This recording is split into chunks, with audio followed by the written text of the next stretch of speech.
is hot and muggy in St. Louis, just the way we like it as we wrap up our series with the Colorado Rockies. The Cardinals playing the rubber game today, and there is your weather. It's 90 degrees, feels a lot hotter than that mark with 61% humidity.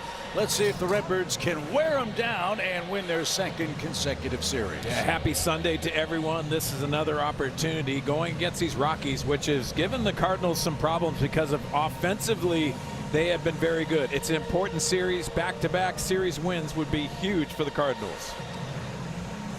There are your wild card standings. All the fans happy and content. The Fredbird plush, the giveaway today for Oliver Marmole's Cardinals, who start play 3.5 games out of that last wild card spot.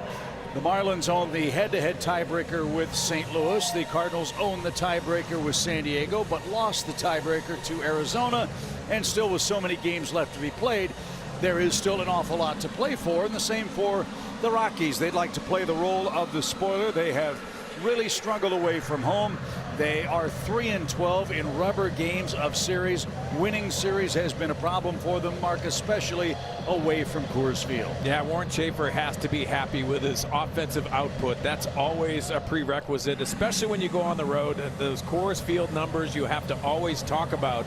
But his offensive crew has looked the part, and it's going to be important for Michael McGreevy to kind of minimize some of the damage that the Rockies have possessed. So Michael McGreevy looking to shake off a couple of rough starts back-to-back, coming off a no decision at Yankee Stadium. A lot of pitches, a lot of deep counts for Michael, and that will be key on a hot, muggy day. In fact, Mark, if you think about it, the last two starts for McGreevy, two long at-bats really seem to wear him and the Cardinals down. Economy will be really important today, especially with McCarthy and JT Rumfield having the series they are having. Yeah, this is aggressive Rockies club, especially first pitch. So execution is going to be at a priority for Michael McGreevy. So he makes his way to the mound for his 23rd start. Cardinals are 10-12 in games Michael pitches, not because he's pitched poorly, it's just that he's been the guy that draws the bad card. He doesn't get a lot of run support, about 3.8 runs per game of support, and 2-4 this year on his home mound. There are his overall numbers, and the Arsenal's coming up next. Yeah, I think if you look at the pitch mix, I think you have to understand it's any pitch at any time. That's when he's at his best.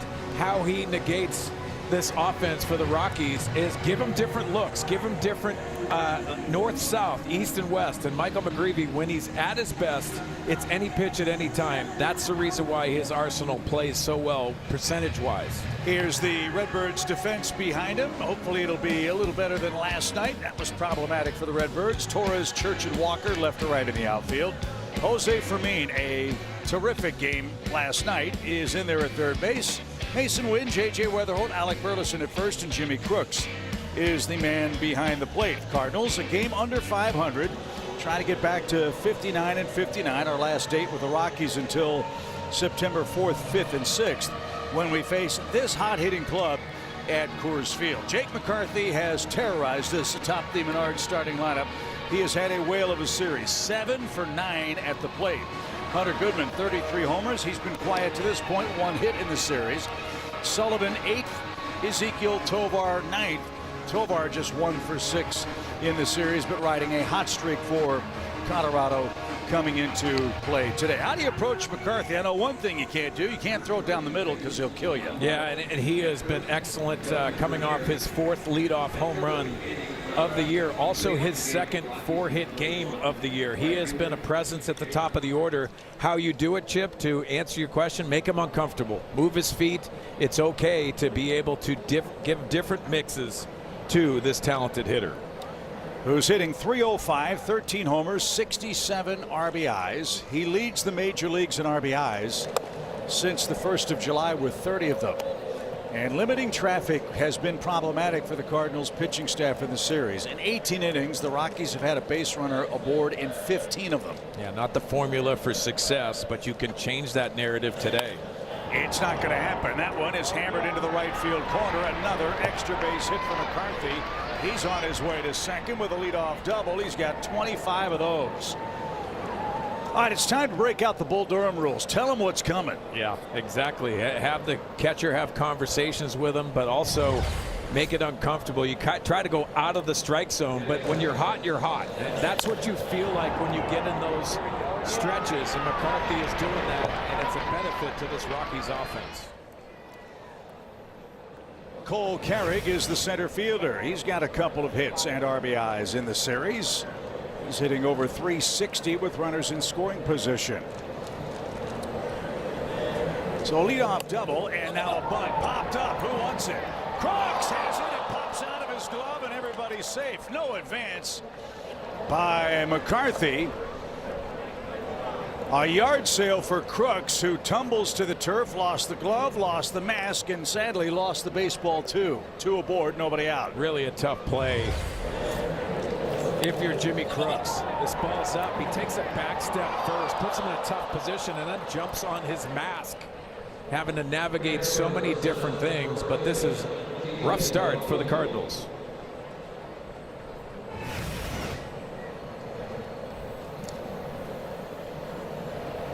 So TJ Rumfield, the Rockies first baseman. This guy is having an impressive series. He's 5 for 7 at the plate. And a little low, 1 ball, no strikes. This guy has had 3 or more hits in a game 10 times this year. And he is drawing rave reviews from the Cardinals staff at his approach and obviously the results at the plate. Our first look at him, he is a strong candidate for Rookie of the Year too in the National League. Former Yankees farmhand. He's also doing it all at first base with 9 defensive runs saved. Yeah, his strike zone discipline is elite. And why I say that is that he has a good sense for recognizing pitches out of the hand. That one guided just foul. And last night, the impressive part, RBI single, but with 2 strikes, he goes the other way, stays inside it, just hits a nice ground ball through the hole in between shortstop and third base. If he keeps hitting like this, they're going to rename his home ballpark from Coors Field to Rumfield. 1 ball, 2 strikes, 2 aboard, nobody out. Back-to-back hits by McCarthy and Carrig.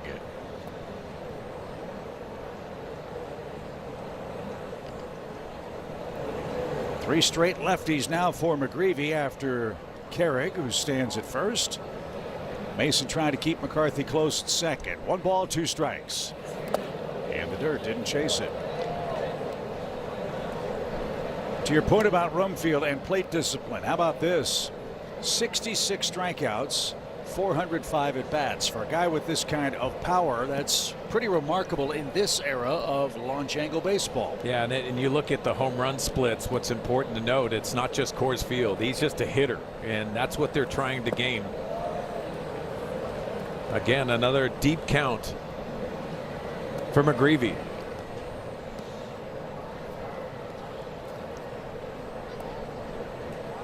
Goodman next. He's a 33 homer man for the Rockies. 3 balls, 2 strikes. Nobody out here in the first. Right back to the mound. McGreevy looked to third. Second one. First 2. Smart play. Double play. 2 outs. So 2 for the price of 1. Mark, let's check out your Toyota key to the game. Well, the way this started, you want a clean game, especially last night. So clean it up is the key. It's important to note last night was an ugly game. Ollie understood it. There was a lot of frustrations, but turn the page, and being able to do that, it's important to note Rockies are 0-22-2, 2 splits when they lose the first game of the series. It's important to win series for the Cardinals, and they need to do it cleanly today. How about the moxie of McGreevy? Tempted to go to third, but then remembered, hey, I've got Mason Wynn at shortstop. Yeah, just knowing the situation too. Rumfield does not possess good speed, and they have the ability to turn an important double play. Hunter Goodman, the DH today for Colorado. He's 1 for 8 in the series. 33 homers, tied with Kyle Schwarber, who will be in town with the Phillies here tomorrow night. That's the #1 position for homers in the senior circuit. 67 RBIs for Goodman with those 33 bombs. And that Called high by Chris Guccione, our home plate umpire. Yeah, and you watch Goodman through this series. He does have swing and miss, and he also chases at times. That's the reason why McGreevy tries to give him a different look. Driven to right, it's down for a base hit. So Colorado brings home McCarthy again. Goodman with his 68th RBI. It comes with 2 outs. It's 1-0 Rockies.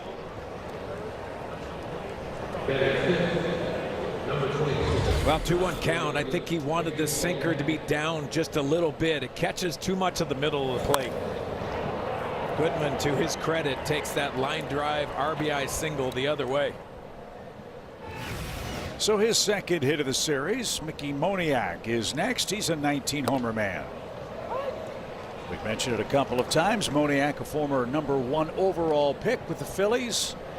Didn't work out there, went to the Angels, but has found a home in Colorado. Good for him. Third organization, and signed a 2-year contract extension a few weeks back.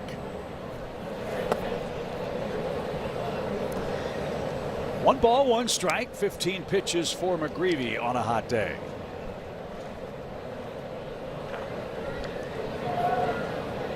Moniak 4 for 6 head-to-head with Michael. One of those hits a homer. That's why he's in the Game 3 lineup. 5 left-handed batters, 2 switch hitters for Colorado.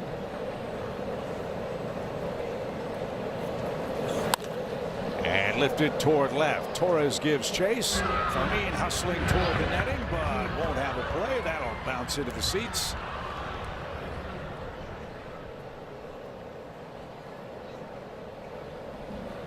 That's triple play right there. Did you see that? Cardinals helmet, nachos, and a souvenir. Yeah, protect those nachos, right?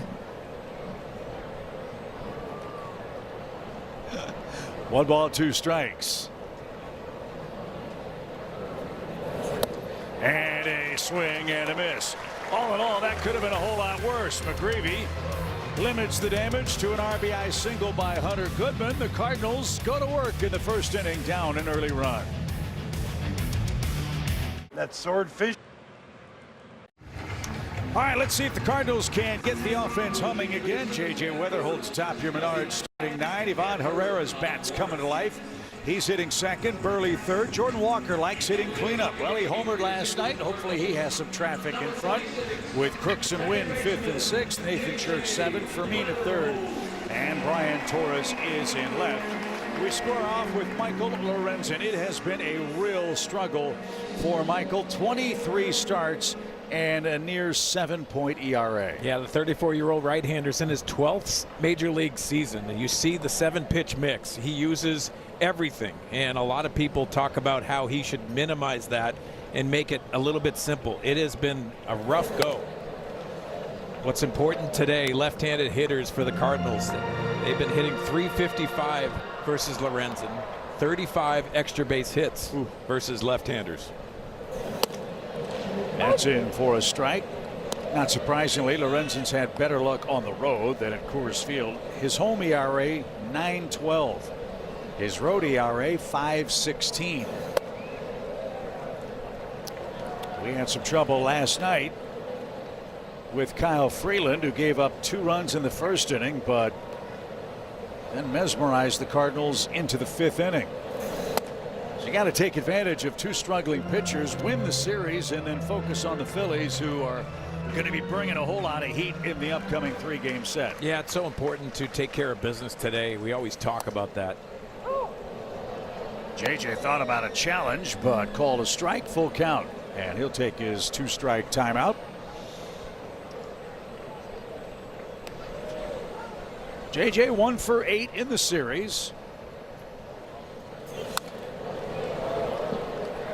And out of play, it's still a full count. Yeah, I'd like to get J.J. Weatherholt get going. I mean, you talk about a rookie season and how to navigate 162 games. He's in one of those slow patches, but you understand he has a multi-hit game away from just getting out of it.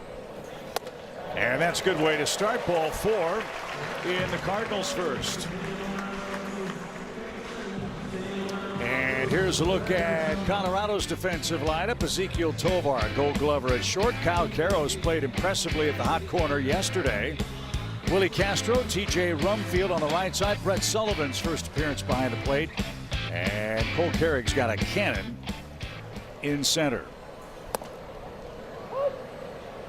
Good to see Ivan Herrera heating up.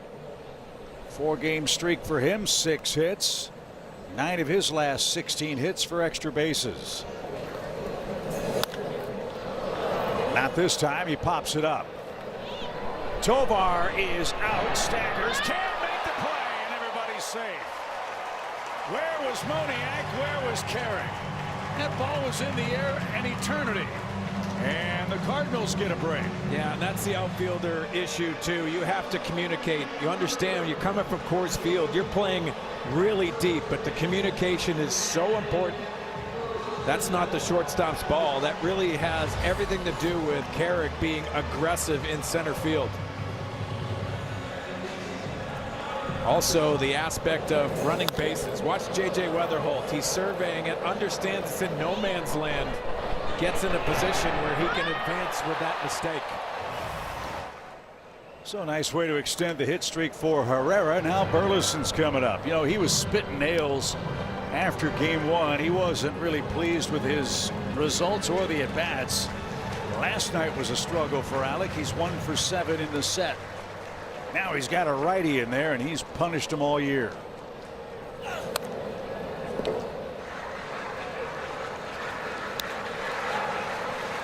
One thing Lorenzen has done, and he's changed, he's had mixed results. Obviously the ERA speaks volumes, but his changeup has been much improved. He's had a little tweak of how he has thrown it, and he's had more success with that pitch. See if he throws it a lot more today. Walker waits on deck. That's outside. 1 ball, 2 strikes. In game 1, you recall the Cardinals scored their first 2 runs by just playing ABC baseball. Advancing runners got 2 sac flies. That's the job here for Burley. Get them over if you can't get them in. And he's putting up the fight. Foul off the changeup. 1 ball, 2 strikes. Well, for all those tennis fans out there, you're going to hear a little bit of a Monica Seles back in the day. A lot of grunting from Lorenzen when he delivers the pitch.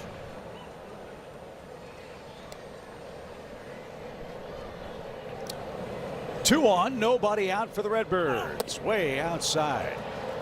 Boy, Lorenzen is just throwing it as hard as he can. He's had a bunch of arm side misses, and even in his warm-ups was doing that. Yeah, there's been a lot of huge misses, to your point, too. It's about just the pitch grips and letting it rip. The 2-2 pitch.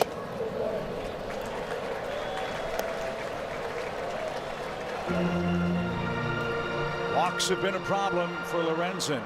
11 of them in his last 21 innings. 1 already today.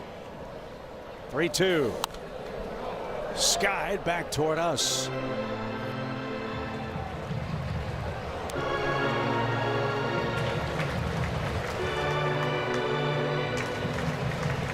Warren Schaefer's Rockies at the start of a long trip. They head to Arizona next, then finish with the Giants in San Francisco.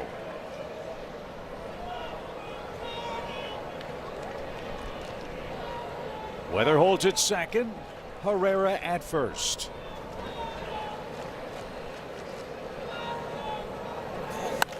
Line toward the left field corner. That is curling foul. That's a proper approach for Burley. Just trying to stay on that changeup, but also having the ability to use the big part of the field. 3-2 count. Lorenzen will throw anything, but he's had some huge misses.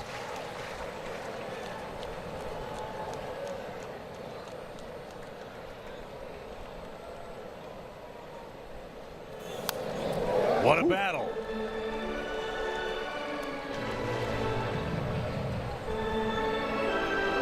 Well, 9 pitches, and that's information that Burley can take in. Seen pretty much the kitchen sink in this at bat.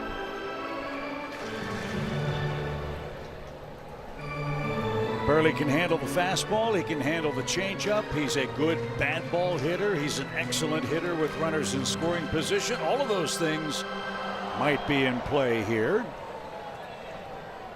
He's about to see his 10th pitch. Goff towards second. Nice stop there. One at second. Throw to first is late. There at the corners. That ball was hit so hard it knocked Castro down.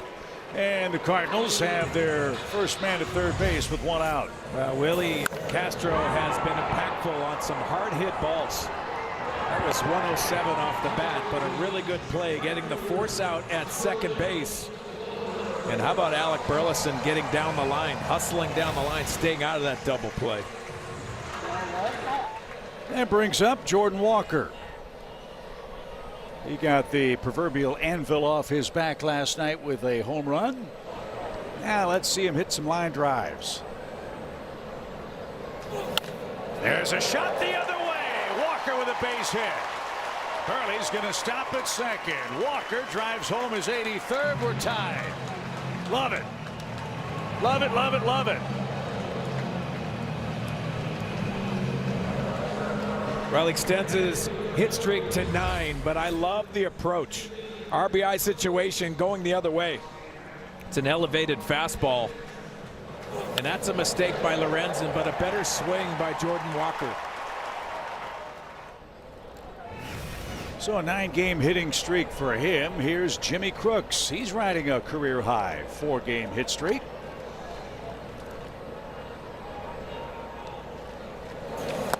Didn't get that. Swing and a miss.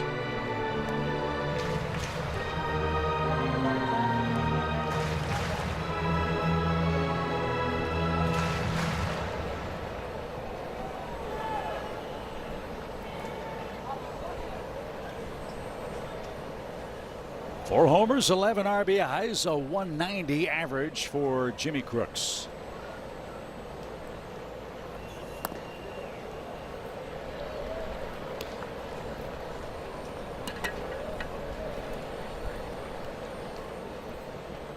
They are playing Crooks up the middle.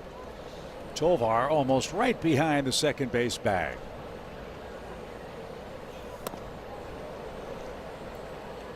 Well, back-to-back changes by Lorenzen. Jimmy Crooks took that first one, and then he takes a big hack on the next one. He might see it a third time. As effectively as that one was delivered. Redbirds cash in a leadoff walk on a Walker hit. Driven toward left. Moniak into the corner. And 2 are out for Mason Wynn. Mason's had his fingerprints all over this series. On the base pass, in the batter's box, defensively. One of his best 2-game runs for the Cardinals shortstop. And here's Mark where he's really shined since the middle of June. Yeah, runners in scoring position. Been in a huge spot, especially this series, to your point, Chip. And offensively, they're forcing him on that pull side. What he does best, we always talk about, is going the opposite way. First game of this series had the impactful double that set up a scoring situations for the Cardinal offense. They're trying to cut off that right side. Rumfield way off the line at first. And an even count for Mason. 1-1 your count. 19 career hits against the Rockies, 8 of them for extra base hits for the magical Mason Wynn. We'll take another one here, but he'll have to do it with 2 strikes. I've said it before, I'll keep saying it until they prove me wrong. The changeup is the new 105. Teams are really struggling to adapt in this era of high spin and high velocity, in my opinion. Yeah, I totally agree with you. 1-2. That's bounced to the left side. Karros with a stab and the underhanded flip to second to retire the side. Jordan Walker with an RBI single ties our game. We head to the second.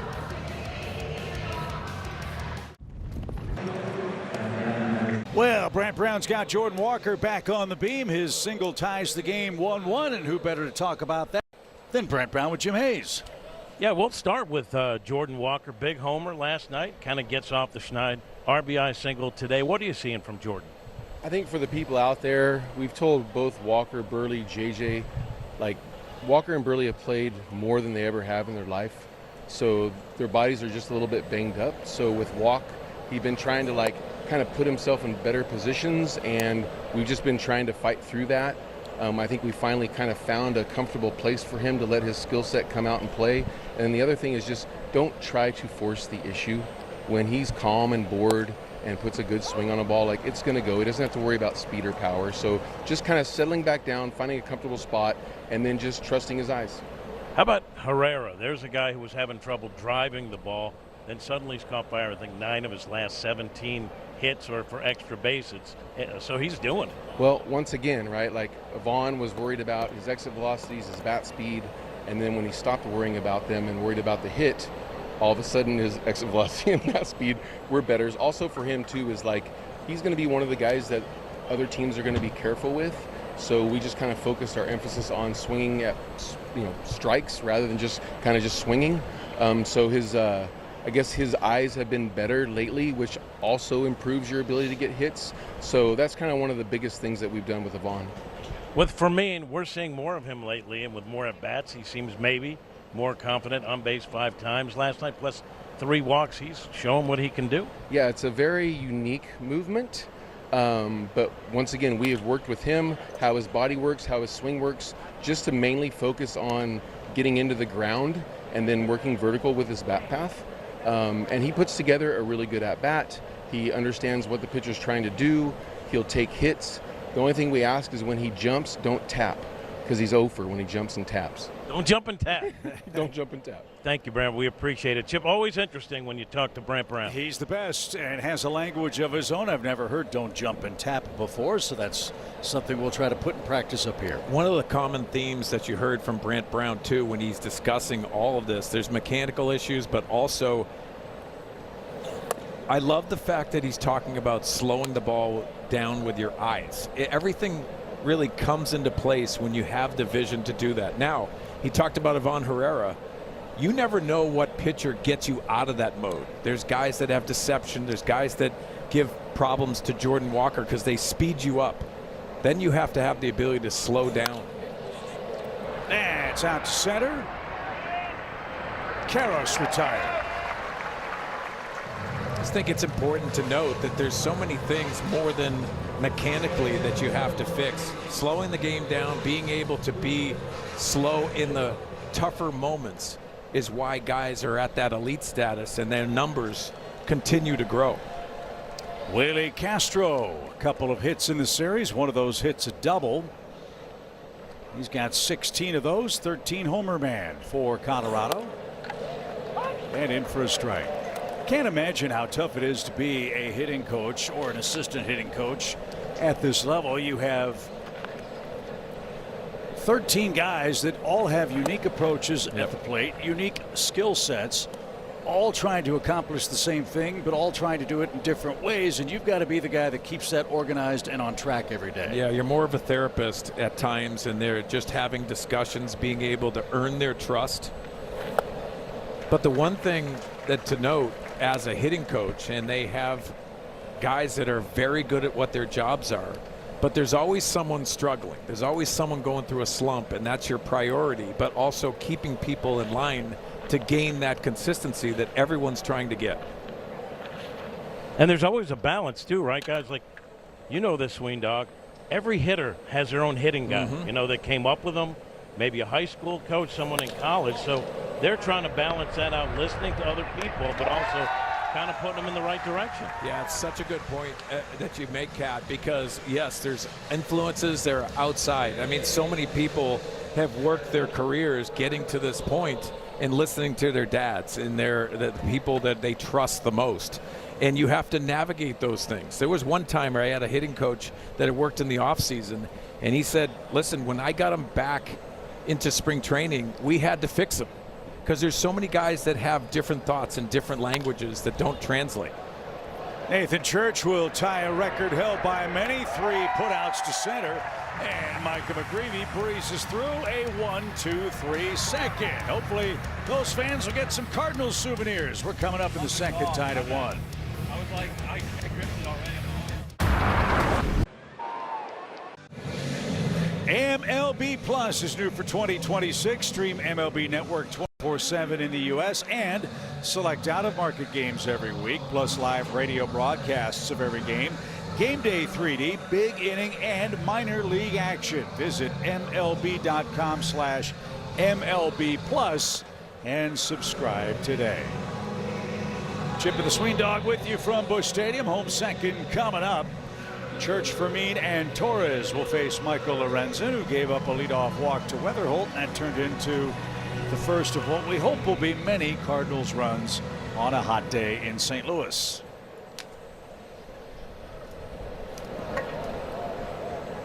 Church 1 for 7 with a couple of RBIs, but hits in 7 of 8 games. 10 hits in that stretch. And when you talk about young players growing on the job, Church is certainly doing it. And that pitch, I think, is an example, Mark. Yeah. 2 months ago, that's a swing and a miss. Right. Yeah, he has centered his strike zone much better. What that does to you, he lets the ball travel a little bit more.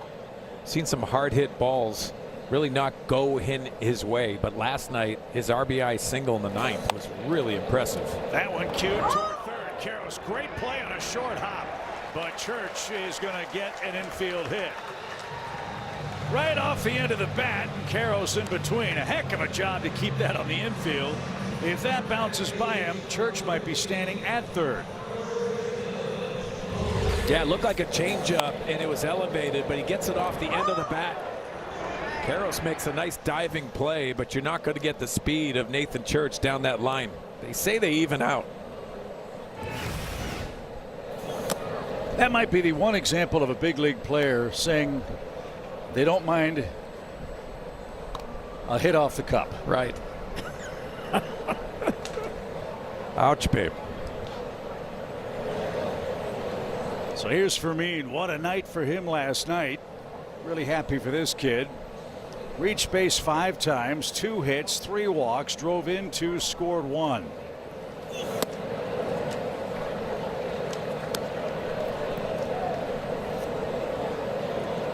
Cardinals have broken out the hit and run a couple of times in the last several weeks. They give him the right side of the infield. Church has good speed. Good lead and chased back.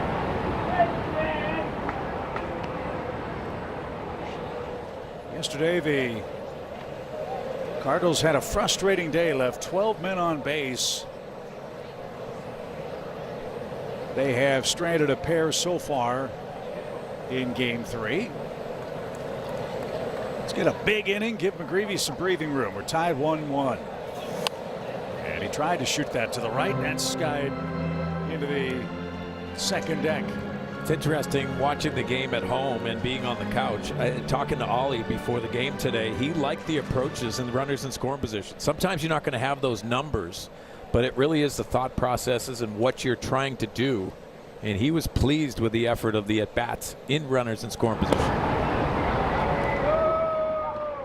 Well, Lorenzen has used both of his disengagements now, so Church can take a extra large sized lead from first.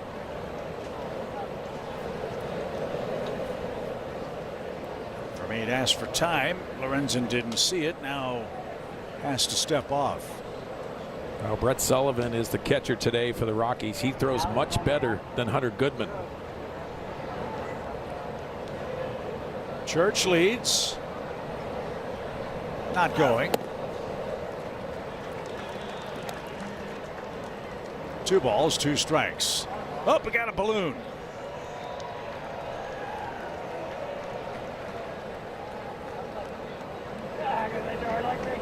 I think that's a flower or an extra large engagement ring.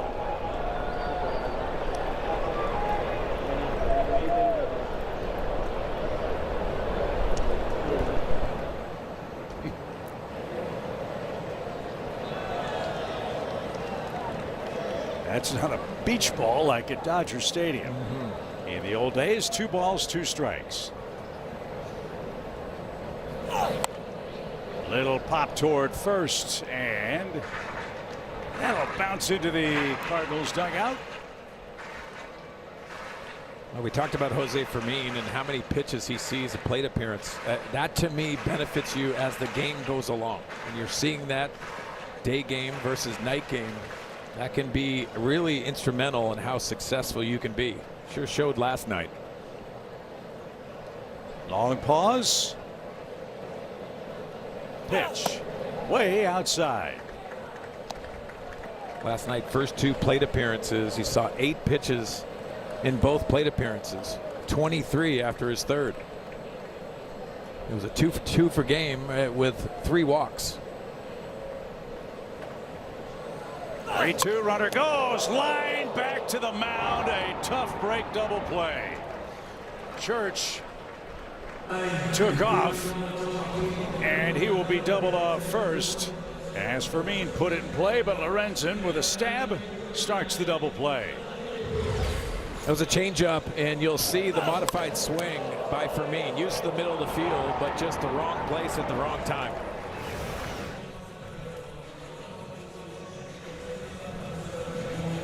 Chris Guccione out for a chat with Lorenzen. He had some questions after Fermin's trip to the plate. Guccione's going to have his hands full today. We've seen a lot of pitches already on a muggy afternoon. Brian Torres next. Base is empty for the Cardinals. We're in the second.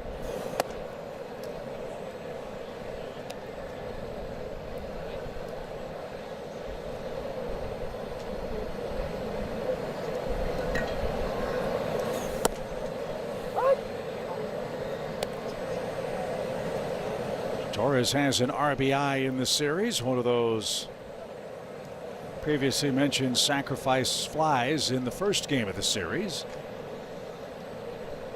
So he's knocked in 14 runs.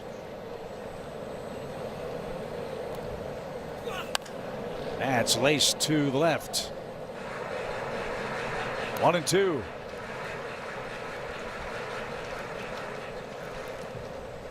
Nine 1-2 coming up for Colorado in their half of our third inning.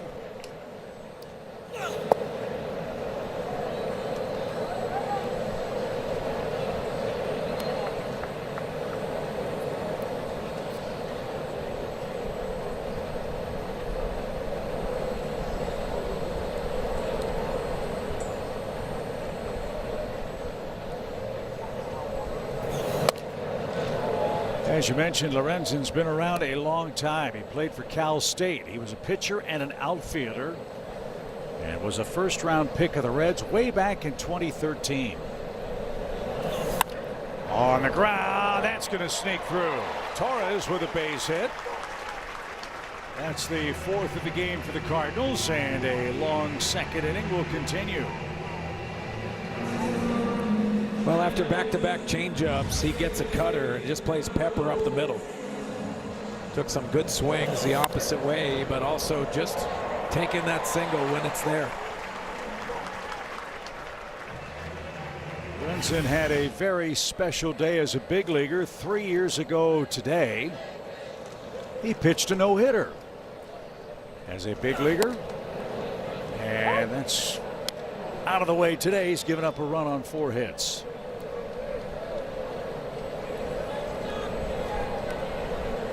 57 career wins and 10 years of service time. 1 ball, 1 strike.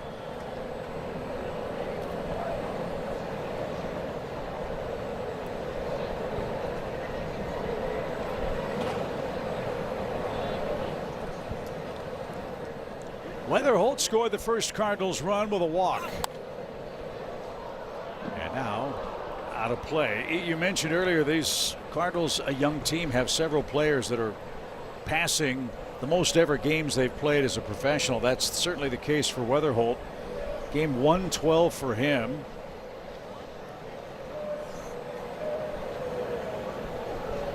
Adjusting to that is a real thing, I would imagine, especially when you play virtually every inning of every game. Yeah, and you can't just say he's just young and he should be able to navigate that. There are factors that take a lot of energy out of you, and really it comes down to how can you maintain that focus for so long. It's a month longer than the minor league season. Down the right field line, goes out in front. But you take on so many different factors. There's a lot of commitments that you have to do, and not making any excuses. It really is interesting when you take your first off season and you realize that that's what you take in, and you understand the times that you went through tough stretches. Why was that? What can I do better, and how I can take care of my body? And just the mental grind of facing guys for the first time, like Lorenzen. Probably seen him on TV, but he is learning on the fly, and he'll do some more of that when the Phillies come down. We haven't played the Phillies yet this year. Right.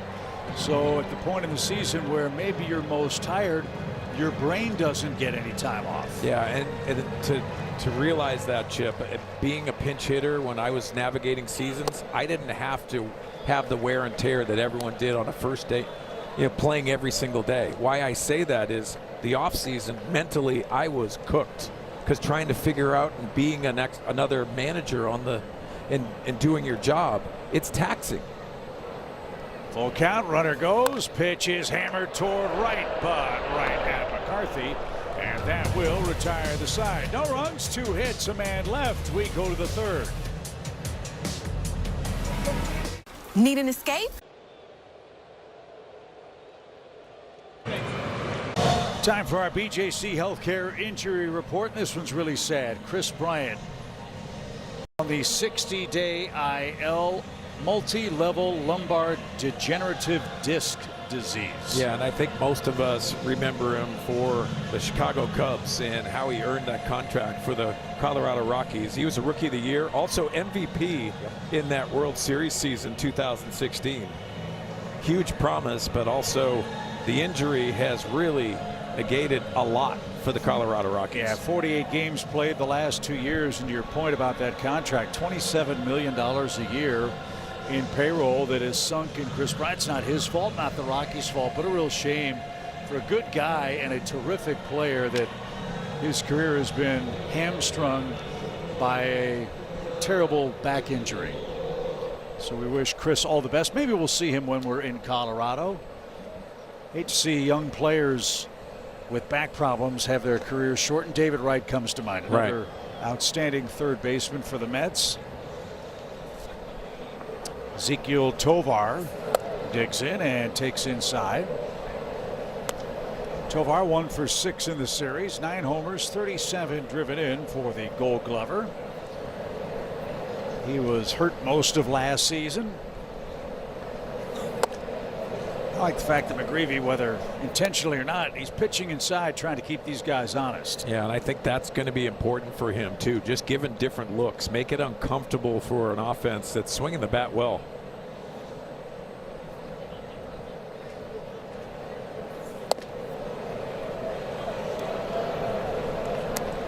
Well, a mistake the Cardinals made last night was walking a man ahead of McCarthy in the late innings. He hit a home run. Got to make Tovar reach. He's hitting 9th for a reason. The pitch. And that catches a corner. Hit by Reach. Reach on his own. Yeah, we're sorry, Chip. We talked about how Michael McGreevy has to be economical. 11 pitches in that second inning.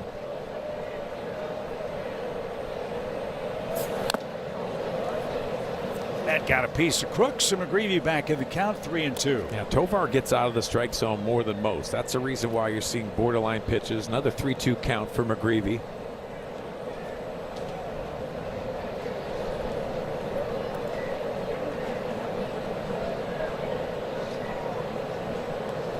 He seldom appears flustered. He seldom lets the game spiral out of control. He has mound presence beyond his years, I think. Foul. Oh, I agree with you. And he shows it at the toughest moments. He'll give you that chest bump, a little slap of the chest, try to get him back into what his meaning is. He's pitch to pitch, and I think that's why you love how he navigates lineups. Number 7 to Tovar on the way, and it's popped up towards short. Mason glides back, and McGreevy, a long battle, but is set down 5 consecutive men. Michael McGreevy versus McCarthy. Jim Hayes. Yeah, Michael is used to logging a lot of innings, but that was at the minor league level. Dusty Blake says big league innings are obviously different. so they keep a close eye on McGreevy and the other young pitchers. He told me this level comes with a bigger stage, more attention, more feedback. That brings on more stress. Guys, Dusty said we have biomarkers which chart the physical side of a player to make sure our pitchers aren't being overworked. They keep a close eye on these guys. Well, there's a surprise. McCarthy with a hit. 9 of them in the series. That's pretty impressive, and it's been all pitches. Even last night with 2 home runs, he lays down a bunt for a base hit. He has shown all aspects offensively, but also defensively.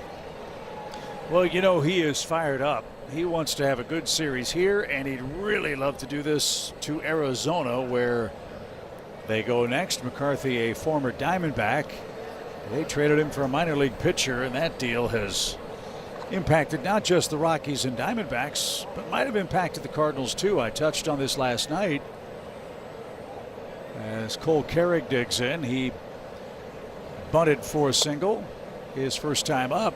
If McCarthy was doing this for Arizona, they probably don't trade for Lars Nootbaar, which means we don't get 2 more prospects in our system. So it's funny how things work out in the end. It's so many different scenarios, and the trades that you don't make, the trades you do make, and how it impacts your roster. Got to pay attention to McCarthy too. 20 stolen bases on the year.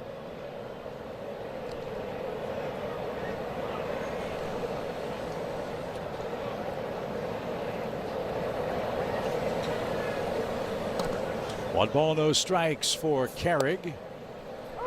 And that evens up the count. He's going to challenge it. ABS powered by T-Mobile. Let's take a look. It was close.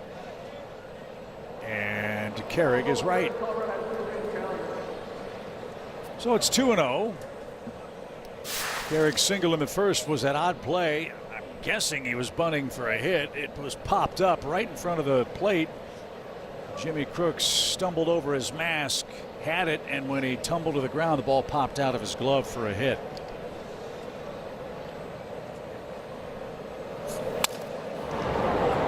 So I mentioned those players that the Cardinals got from Arizona. One of them debuted last night. And this is Daniel Egan in his debut as a Cardinal at Springfield. Yeah, over the top, and you can see that release point. That's what they like. Much like Yasevich from the Toronto Blue Jays, but they love his curveball as well. Has to refine some of his breaking ball stuff, his slider, his changeup. A lot to like for that right-hander. He was one of 2 players that the Cardinals got, and there's a player to be named later in that deal as well. And it's the left-hander that's really got everybody excited, and taking nothing away from Egan. But Santos, the left-handed reliever, is, some say, getting pretty close to Major League ready now. I don't know if that's how the Cardinals view it, but man, we saw some video of this kid. We'll show you some in a second. It was wipeout slider stuff. Yeah, I talked to somebody in the Diamondbacks organization, and when they traded the talented left-hander, they knew he is a reliever, but the talent level of what he does and how he shapes his slider is what gets everyone all excited. And here he is, Sandro Santana. Look at this thing break. How about the catcher trying to frame that, and it has too much break, but he has put up eye-popping numbers from that left-hander. Hides the ball a little bit, but loves throwing the mid-90s fastball and also that slider. So it's fun to dream on guys like that. We welcome them to the organization. The pitch. Called a ball. It's a walk. So 2 aboard with 1 out. McCarthy at second after Cole Carrick takes ball 4. First of those for Michael McGreevy. And Rumfield, the first baseman's coming up. He hit into a double play. His first time up.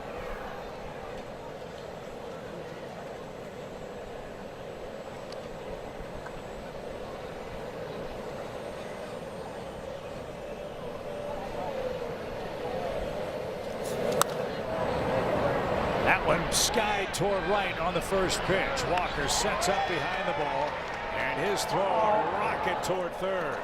And no advance. Thank you very much. Rumfield aggressive early in the count. He's the second out. Well, what's impressive too is that is what Jordan Walker has created for himself. John Jay, the outfield coach, takes a look, and I thought the footwork was really good. He played behind that ball, and McCarthy, who possesses really good speed, doesn't challenge that talented arm of Jordan Walker. Hunter Goodman has the Rockies RBI, a single to right. That's been rare. He's hitting 208, I should say, with runners in scoring position this year. And now 68 ribbies.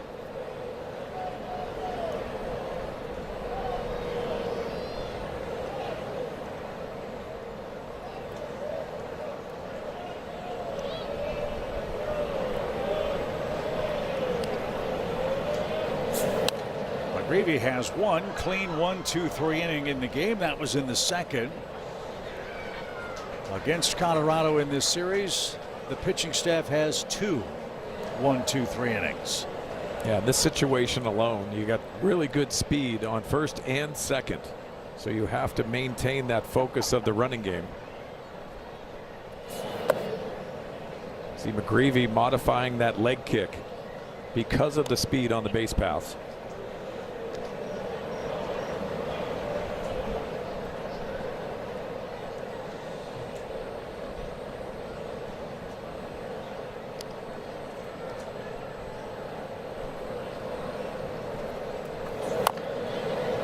That's rolled foul, the ball, and 2 strikes for Hunter Goodman.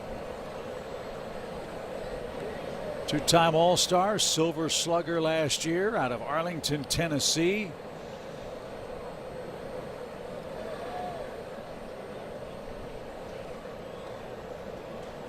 Played at Memphis for the Memphis Tigers. And a 4th-round pick, quite a find. 1-2 in the air. Church has been busy. He glides to his left, and that will retire the side. 2, 3, and 4 coming up for the Cardinals. A lazy, hazy day of summer in St. Louis. Ivan Herrera tries to heat up the ballpark even more. We're tied 1-1. Game 3 at home with the Rockies. You've seen the patch on every Cardinals jersey. That's Stifel, one of America's fastest growing wealth management and investment banking firms, proudly rooted in St. Louis. It's a partnership built on excellence. Ivan Herrera's been excellent of late. Another hit for him today. Let's see if he can get the 3rd inning going. A shot down the line. Hit off the side wall. Moniak well played. Herrera's trying for 2. The throw is going to beat him, but the ball pops away. What a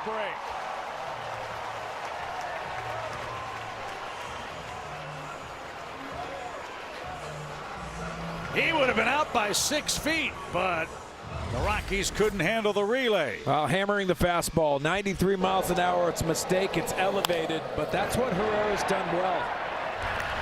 Jimmy talked to Brant Brown about the mistakes, but also handling it with his eyes. He is out by a lot, and you can see him jarring that ball out of the glove.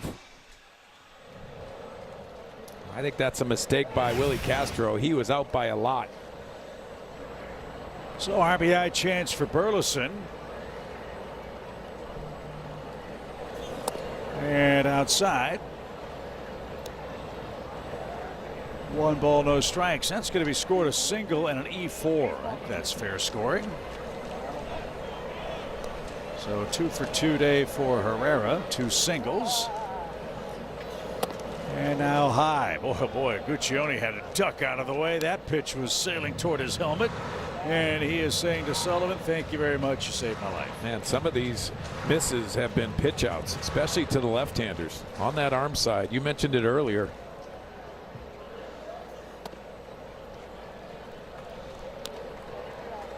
He is really leaning on that changeup, is Lorenzen. First 52 pitches marked 19 changeups. Yeah, and he's thrown it back-to-back as well. It's foul at first. Gave Burley the green light, 3-0. Why not? You might See him take another shot, 3-1. That's what you want to do. In-game adjustments are so important. So if you're watching the game and seeing back-to-back changeups a lot, you can actually sit on it. And he'll take ball 4. That's 2 on, nobody out for Burleson. And Jordan Walker comes up. He has a base hit to right. It's an RBI single, 83 ribbies for him. So here are your Bet365 betting odds update. Numbers for Jordan Walker to have a multi-hit game.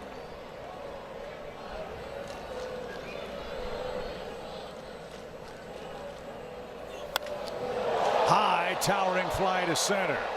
Carried way back. Nearly to the wall. The throw is going to come in towards second. It is off target. A productive out for Walker, who just missed at straightaway center. But the runners advance, second and third, one out. Well, this is so impressive because Walker just misses his pitch. I love the swing because he hits it to center field, but the base running is really special. Alec Burleson knew that they were tagging with Herrera, and it's important to note you have to read that throw coming into second base. Second and third for these Cardinals.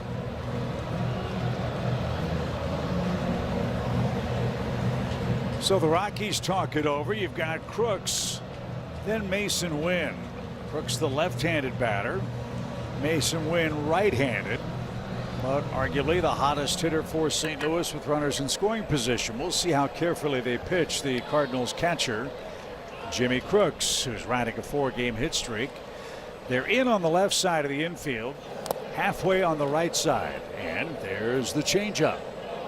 He's going to keep throwing it until Jimmy adjusts to it. Yeah, and how he adjusts as he goes the other way. He's been doing that with 2 strikes, but I think you have to do it from first pitch on.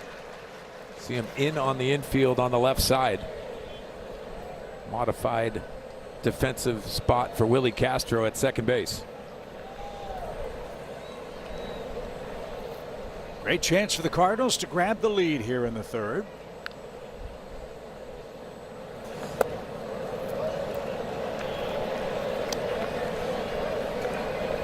Again, that common theme, back-to-back changeups to Jimmy Crooks. See if he throws it the third time.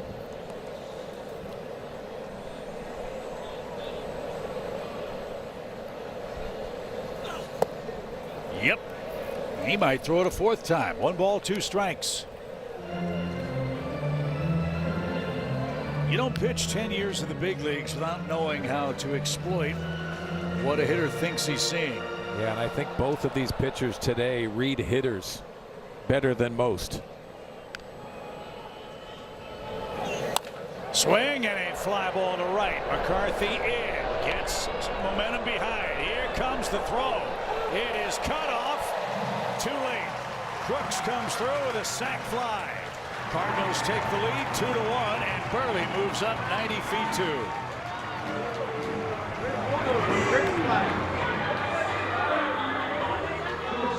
Man, McCarthy had all kinds of momentum, but that throw kind of died out of the hand. Yeah, and again, Alec Burleson takes another 90 feet, which is important because he knew he was throwing that ball home and he had to airmail it. So righty from Mason Wynn. Burleson 90 feet away with 2 outs.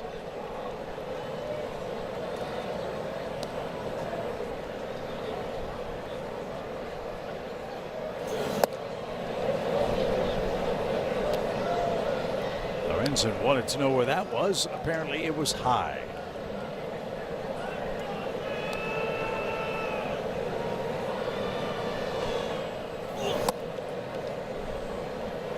That one was low. 2 balls, no strikes. Yeah, I think Sullivan, the catcher, wanted to challenge that pitch. He hesitated because he took it out of the strike zone.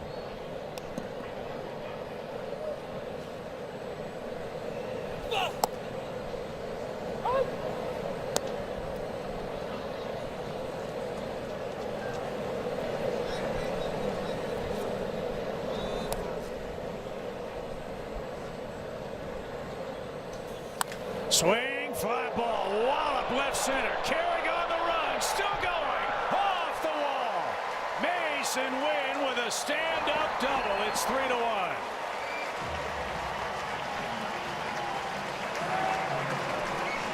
Chip, there's hits and there's big hits, plate performances, but also Mason Wynn sitting on the changeup, taking in information, but you get that changeup and it's a mislocation on that pull side. I thought this ball had a chance to get out. But again, Mason Wynn on that pull side, but using the big part of the field and a big RBI double. So he keeps on keeping on with runners in scoring position. Cardinals cash in the single and walk to start the inning. They've got a 2-run lead now. And it brings to mind what Sandy Alomar said, former great coach in the major leagues, the dad of Robbie Alomar and Sandy Alomar Jr. You can watch the game or you can observe the game. Yeah. That was a case of observation for Mason Wynn.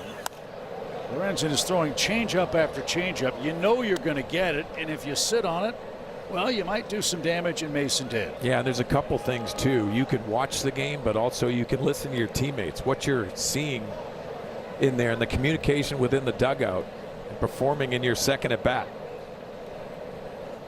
So 2 quick strikes for Church, and he swings through a changeup, and that will retire the side. 2 runs, 2 hits, and a walk. The Cardinals give Micah McGreevy a 3-1 lead. Grand Slam ticket package is back at the Marriott St. Louis Grand. Get a great room for a great price that includes 2 Cardinals tickets, food and beverage credit, and more. All the info at MarriottSt.LouisGrand.com. Mason Wynn's having a grand old time today for the Cardinals. RBI double to extend the lead. Micah McGreevy some breathing room now. As Mickey Moniak pops the first pitch up left side. Who sees it? It's going to be Mason. He's got it. 1 pitch, 1 out. And if you have major plans, you want to join us for this series starting tomorrow night with the Phillies. Of course, the Phillies, a star-studded club. Their manager, Don Mattingly, has them playing really, really well. They're in the playoff hunt as well. Kyle Schwarber, Bryce Harper, Luis Arise now on that team. I think we'll run into Zach Wheeler in one of those games as we wrap up the homestand. And more importantly for the Cardinals, the Phillies, one of the teams ahead of St. Louis. We have 6 games head-to-head, a chance to control our fate if we can put together 2 winning series against them. Yeah, a lot of stars on that club, as you mentioned, but also they're built around their pitching and how strong they are. But the one aspect that's interesting at the trade deadline, they acquired Luis Arise from the San Francisco Giants. What that did is took a defensive club that struggled at times and moved a lot of pieces around. I think that's going to be a difficult aspect for the Phillies to do it. If they're defensively, they're not going to win games. They're going to win it on the margins with their pitching and also getting hot offensively. Yeah, Bryce Harper's moved to right field. Alec Boehm's now playing first. Arise is at second. As that one shot left field by Kyle Karros. He's had a nice series. A 1-out single for him. And then Bryson Stott has moved over to third. They're changing on the fly, if you want to use a hockey term. But it's been a struggle for Philly since the All-Star break. Bryce Harper said, hey, we need some help. Yeah. They went out and got it. Hasn't paid off quite yet. They're in danger of being swept today by Toronto in Philadelphia. Well, it's going to be interesting because when you're moving around, obviously there's aspects of that roster that you are very nervous about because Kyle Schwarber is one of the best home run hitters in the game, as you mentioned. But it's very difficult when you have a definite DH. You're not versatile in aspects where defensively you can get stronger at the end of the game. We all know what the Los Angeles Dodgers do, and typically that's what they get stronger at defensively when they have that lead. I don't think the Phillies have that aspect on their roster. No balls and a strike. That's up and away. Well, that'll be something fun to talk with Don Mattingly about, who really helped turn things around. He replaced a terrific baseball man in Rob Thompson, but sometimes a new voice is needed. It was for a while, and they have flipped the script in Philadelphia. Doubtful they'll catch the Braves, but they're trying to hold off a couple of clubs for the wild card in the National League. And these are important times, I think, for the Phillies. That's an older club. They're not a young group of frisky Colts anymore. They are seeing that window close pretty quickly. That's not to say they don't have a chance to win for the next couple years. They do, but Bryce Harper's not a kid anymore. Right. JT Realmuto, not a kid anymore. Aaron Nola, not a kid anymore. Zach Wheeler, same thing. I think the aspect of having Don Mattingly at the helm, this was a guy that arguably should be in the Hall of Fame as a player, but he has the perspective of being that star player, but also going out there and being responsible to do your job and collectively win at the big league level.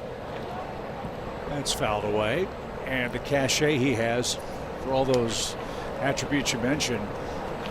Who in Philadelphia is going to give Don Mattingly grief? Yeah. Right? And I think that's probably part of the job too, especially in that market. Take the pressure off the players, hold them accountable, and turn them loose. So we'll see how it goes tomorrow night. Hunter Dobbins will kick off the series for the Cardinals. Phillies have not yet announced their rotation. The pitch just missed to Willie Castro. It's now 3-2.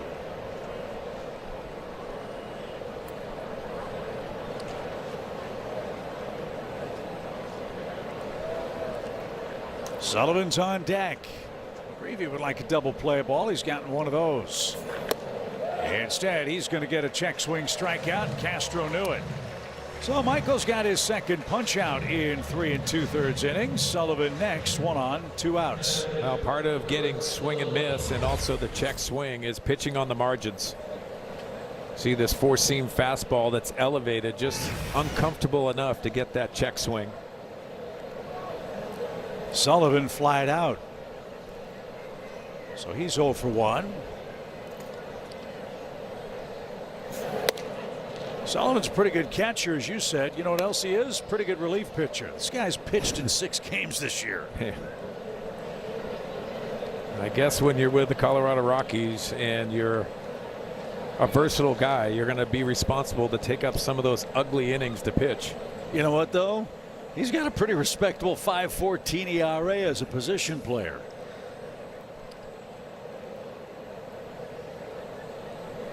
Got to work on his swing and miss stuff, though. He's only got 1 strikeout. Yeah.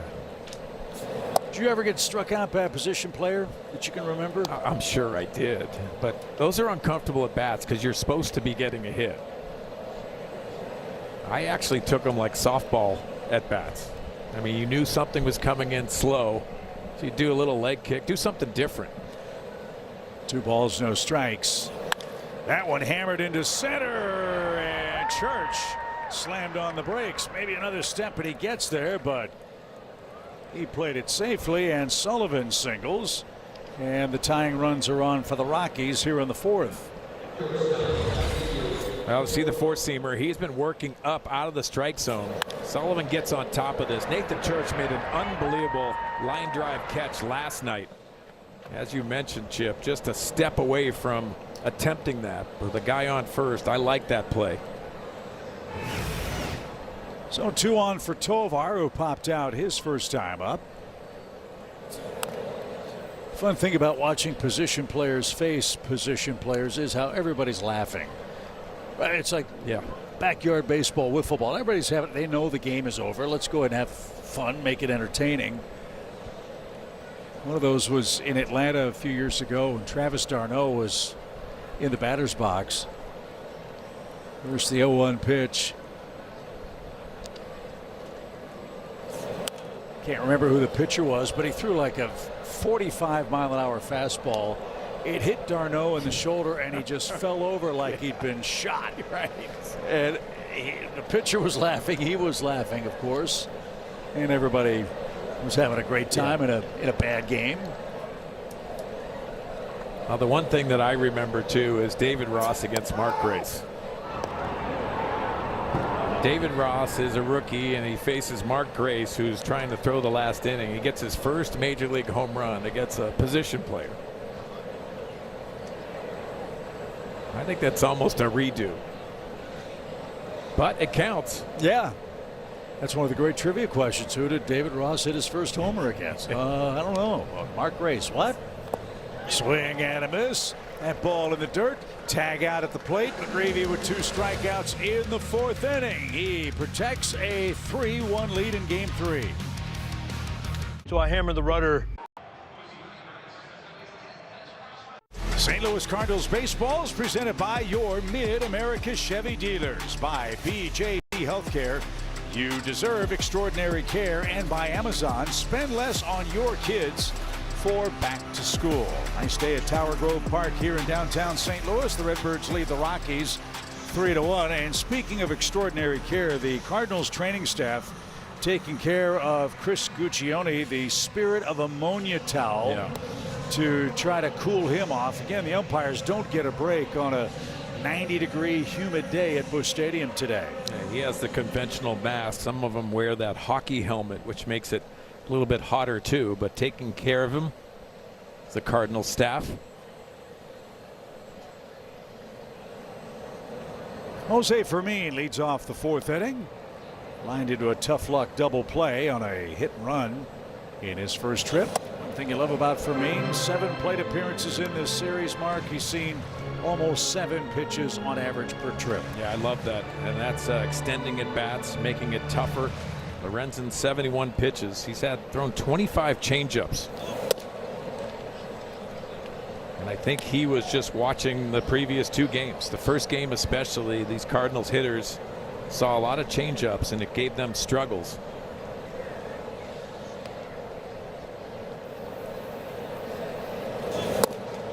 That one right down Broadway. 2 balls and a strike.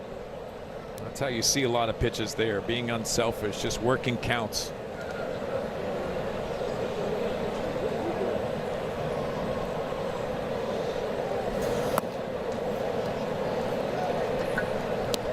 Three balls and a strike. Lorenzen's walked 2 batters. Both have scored. That's the difference in the game.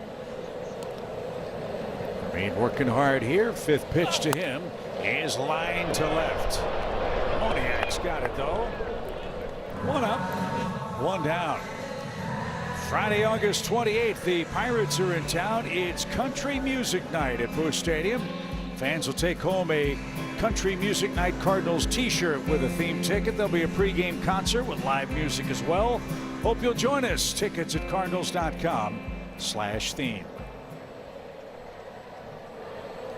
They were dancing. I'm not sure if it was to country music though. I would go.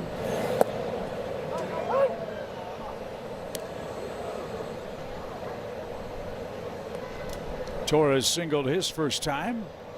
His first hit against the Rockies this season. Will take on the Coloradoans on the 4th, 5th, and 6th of September. That'll be a long trip for the Cardinals. L.A., Colorado, and San Fran, if I'm not mistaken. Yeah, and you always look at the schedule too, and I looked at it, and September going to Colorado, extra players, and that's going to be important too, navigating Coors Field. And it's a big disadvantage, I think. If you're fighting for a playoff spot, you're the tired time of the year, and you've got to go to Denver and play 3 games or sometimes even 4. You can shred a pitching staff in that place pretty quickly. Yeah, I'm sure the front office has those thoughts too, of being able to navigate transactions. Factor in 2 for the Cardinals. They have 2 3-city trips in the second half. 1 coming up. We've got Chicago, 5 games in Cincinnati, and then to Philadelphia. That's next on the docket. Rolled over to the right side. Rumfield's got it. He'll take it to the pillow. 2 outs. And at top of the order, J.J. Weatherhold. He bats after a quick word from Victory Men's Health. Are you gaining weight, feeling tired, or just not yourself? At Victory Men's Health, we specialize in testosterone replacement therapy. We'll structure a plan individualized for you. JJ's walked, scored, and lined out.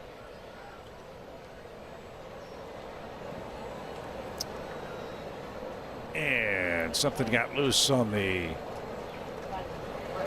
baseline. Herrera's going to clean that up. Plastic baggie, it looks like.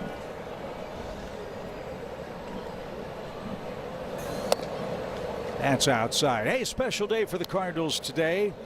Three of their legendary performers celebrating birthdays today.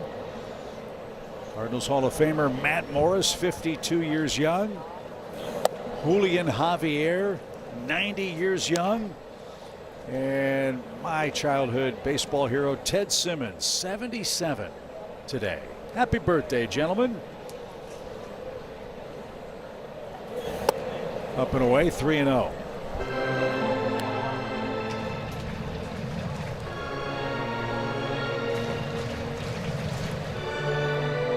Action's begun in the Colorado bullpen. They've got a left-hander playing catch.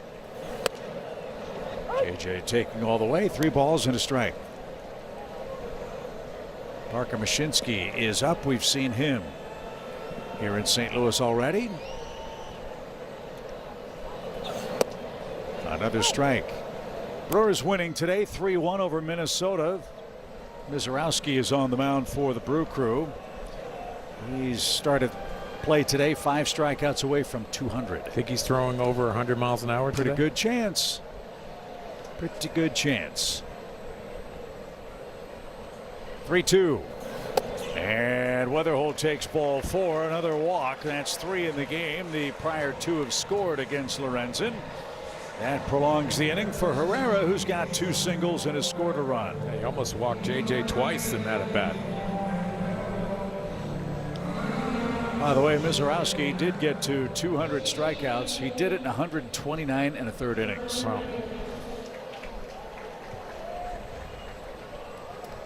Here's Herrera. Chopper too short.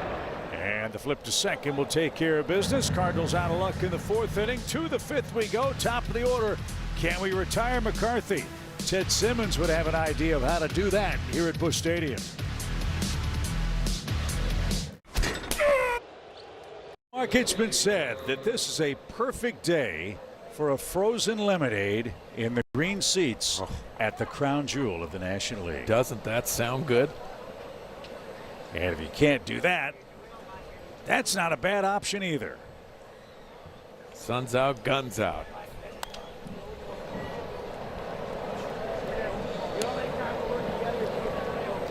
That's the beautiful pool at 1 Cardinal Way. That's on the 8th floor of the building I lovingly call the DeWitt's Carlton. Jake McCarthy, get this guy out of town. As our fine producer Brian Shapiro says so often, sick of it. Tired of this guy. 9 hits. That's the most since Yandy Diaz, who had 3 hits for Tampa Bay in the opening series of the season. And he hasn't been waiting around too much. He's been swinging early in counts for this at bat. 33 pitches seen in 11 plate appearances, 9 hits, 2 doubles, 2 home runs. Ball 3. If you walk him, you're asking for trouble too. He's also a 20 stolen base man, so we haven't figured out how to get this guy out yet. Let's see if Michael can come back from a 3-1 count. Got that one on the corner. Maybe that's a good place to go. He didn't look comfortable taking that pitch. No, he was looking out over the plate, probably sitting soft against McGreevy. That's what he does. He has you guessing in the batter's box. Breaking ball, fly ball, well hit. Church going back, battling the sun. He's got it. look at McGreevy. His heart skipped a beat or two, and that ball was hit to center. But McCarthy is out number 1. Watch this. This is why you love Michael. Finally. A leadoff hitter, and McCarthy to boot is taking a left turn. He's the best. Cole Carrig has a single and a walk.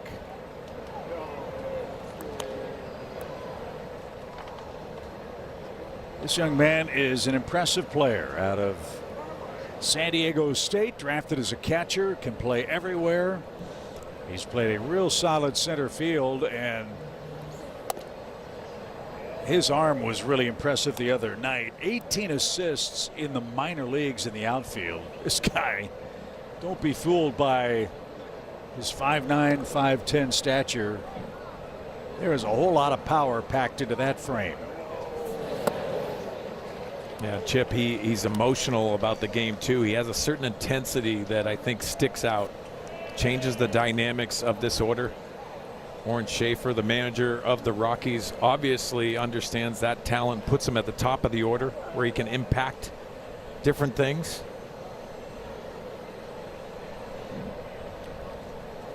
Two balls, one strike.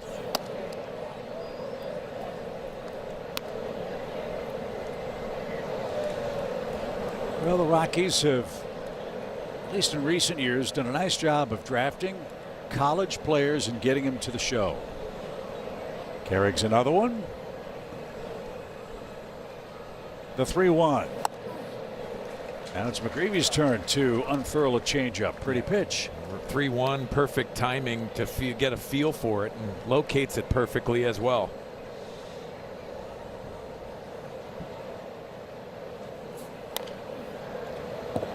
We'll see how long Michael is allowed to toil on a hot day. Pitch count in pretty good shape. Talking with Ollie before the game, as we always do. The Cardinals skipper said the bullpen should be fine. Everybody's available if needed. Yeah, they have to be creative when you think about these innings and pitches and all the stuff that we've alluded to already.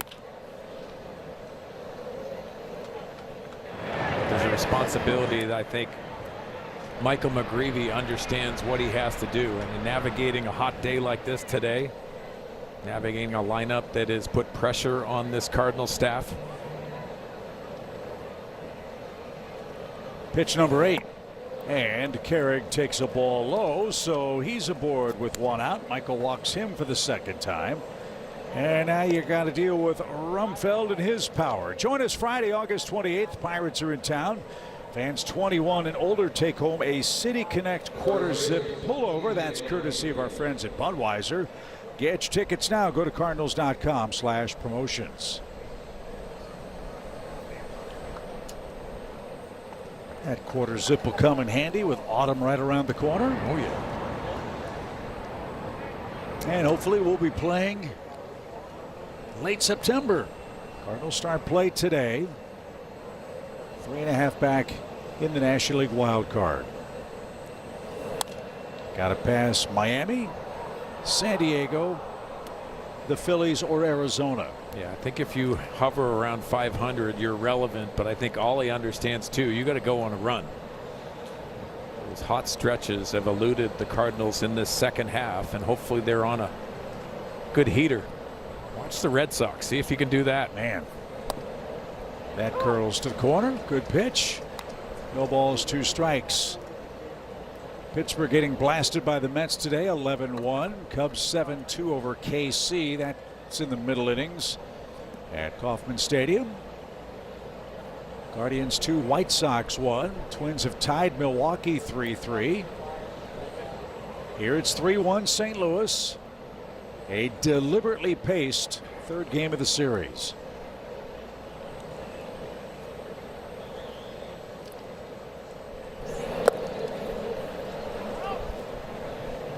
Dodgers are in action later on tonight.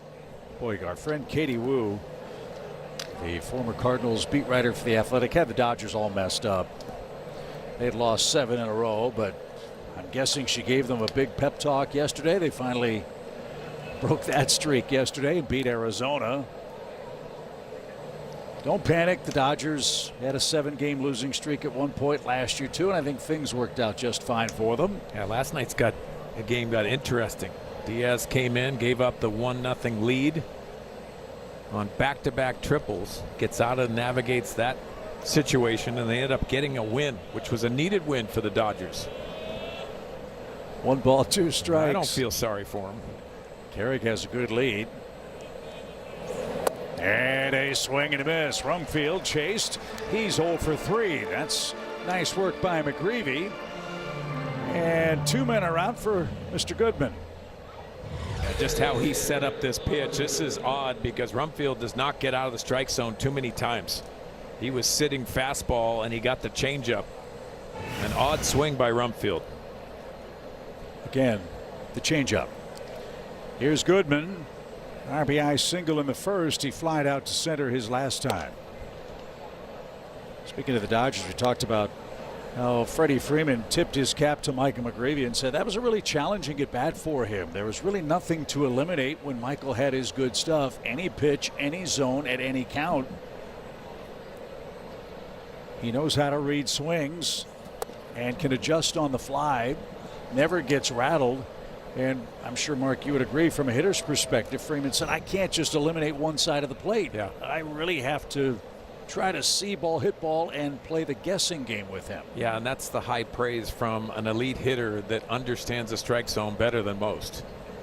Freddie Freeman, to me, is the epitome of what you like to get in that mode, because he has that left center pop. He can take you on the pull side, but also he stays in the strike zone and knows how to sit on pitches because of his experience.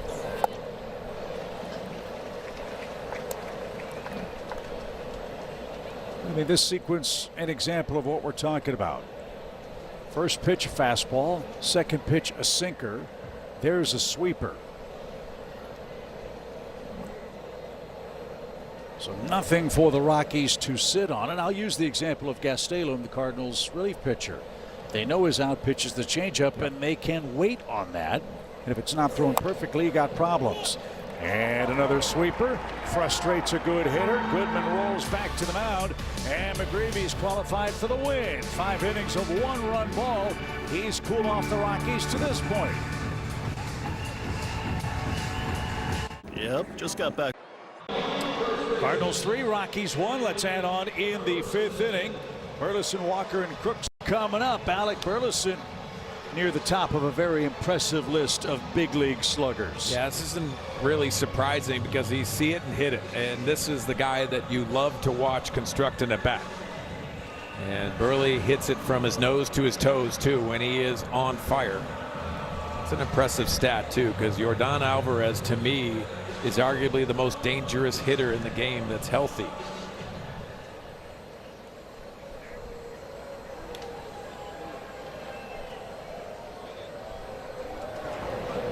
What's the delay here? Now we're good to go. Burleson has hit to a force play, walked and scored. And he unloads. First pitch. Way out of here.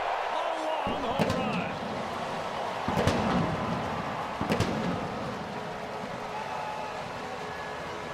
Swing dog, your timing was perfect. That's number 19.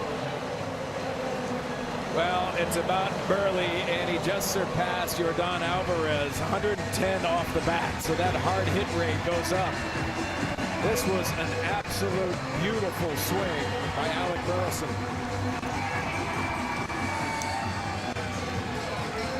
Trying to let the dogs out. So he scored 2 runs. Bark and bite for the Birds today.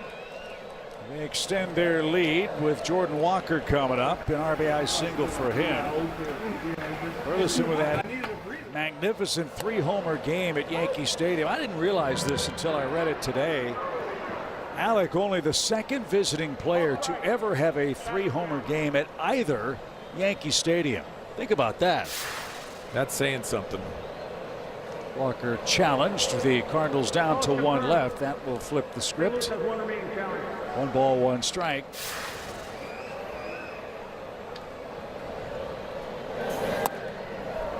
Bo Jackson had a 3-homer game at Old Yankee Stadium as a visiting player. Burleson did it at New Yankee Stadium. Yeah, Bo knows homers. Man. 2-1 pitch. A missile pass short. Jordan Walker is getting hot.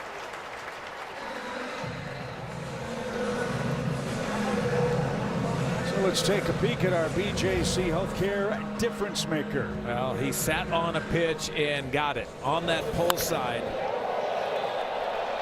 He can handle nose to his toes, but this was one of those swings that changes a lot of dynamics. Number 19 for Alec Burleson. Sullivan to the mound, buying some more time for the Rockies relief corps. Well, how about Jordan Walker? 115 off the bat on that single. Weight of the world off his shoulders after the home run last night. 3 hard hit balls today. And look, we've said it before. Any team will tell you when your top 4 hitters are hitting, you feel really good about your chances to beat anybody. And with the Phillies coming in next, having those 4 guys on point is going to be very, very important for a critically important 3-game series. Yeah, and they understand that too. They know who's coming in. They understand it. But getting those consistent approaches. And as Brant Brown talked about with Cat today, being able to visualize and see certain pitches, being able to utilize your eyes along with your mechanics. Get some guys right at the right time. Jimmy Crooks has added some offense today, a sacrifice fly. That's his 12th RBI. He's riding a career-high 4-game hitting streak. And Lorenzen is trying to will his way through this 5th inning. He's thrown 95 pitches on a very hot day.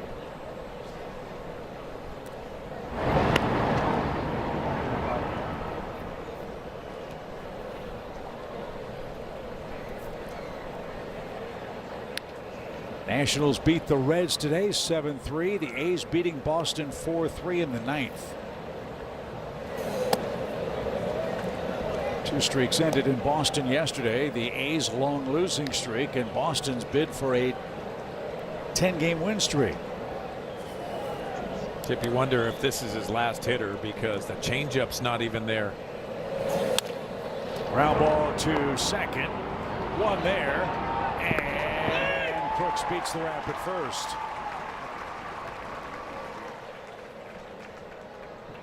Mason Wynn is coming up next. And Warren Schaefer is coming out. Lorenzen 97 pitches today. He gave the Rockies everything he had, but the Cardinals have touched him for 4 runs in the rubber game of this series. Tanner Gordon will make an appearance out of the Colorado bullpen in Game 3. Mason Wynn with a big day at the plate will face him when we come back to Busch Stadium.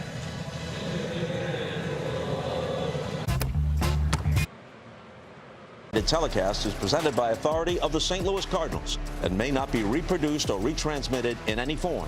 And the accounts and descriptions of this game may not be disseminated without the express written consent of the St. Louis Cardinals.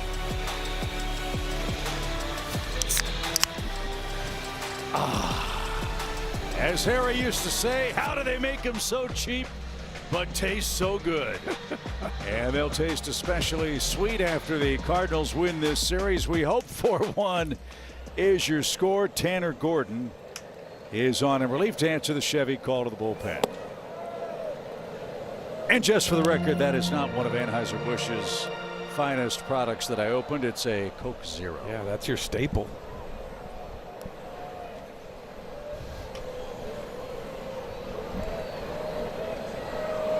Mason Wynn. A bouncing ball to second. 1 there.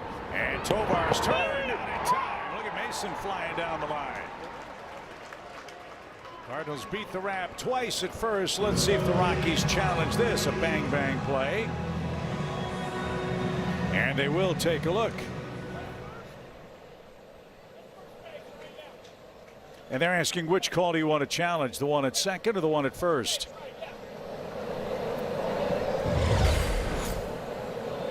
Safer out, you make the call. He is,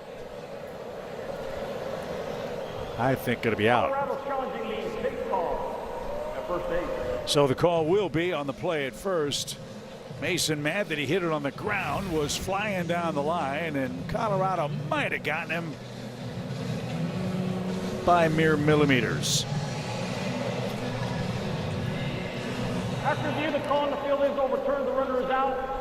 Colorado will So Jordan Baker and Vic Carapazza in New York overturned the call at first. Alec Burleson, a leadoff homer in the Cardinals' fifth to extend the lead. That's his 19th, and it's 3-run lead for St. Louis going to the sixth.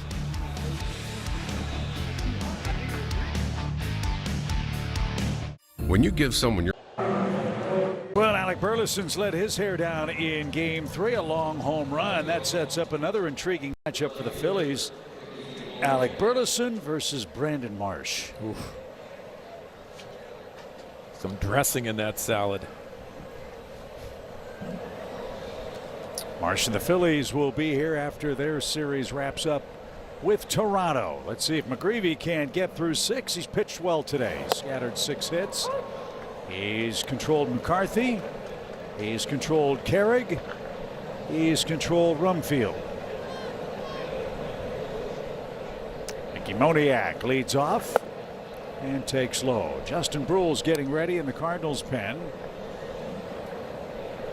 And dirt cam in front of the plate. Beautiful view of Busch Stadium.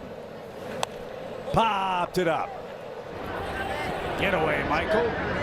He's going to catch that, and he does. One man down. Okay, as a hitter, what's worse, popping out to the pitcher or popping out to the catcher? Not that you ever did either. But which would be considered worse? Well, I don't want Ricky to check the stats, but I will say a pop up to the catcher. Okay. Because you know it's just you're looking up with him and you're like, that's an out. It's not good. Kyle Caros bats and bounces one left side for me. Good pick. Spins and fires. How about that play? 2 out.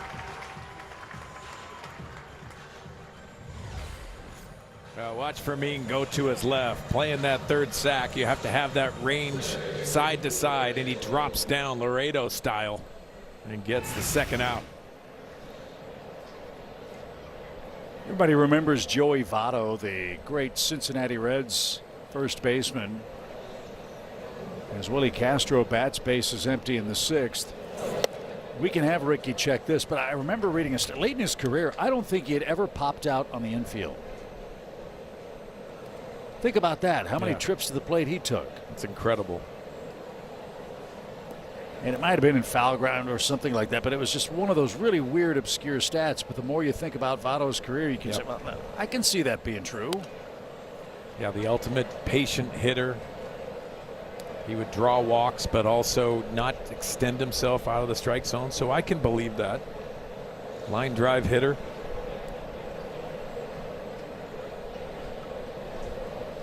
Willie Castro 0-2. Now a ball and 2 strikes. And tip your cap to McGreevy, restoring some order today for the Cardinals staff. He's gotten 4 runs of support. That's about on par with what he gets in his 22 prior starting assignments. And he just didn't get flustered. The game could have spiraled out of control in the first inning. He limited the damage to 1. Got a key double play. He's had traffic in every inning but the 2nd and 6th so far. But this guy knows how to pitch. As that one corked toward right. Walker on the run. He's not getting that. That'll short hop the base of the wall. And Castro with a double on a 2-2 pitch keeps the inning alive.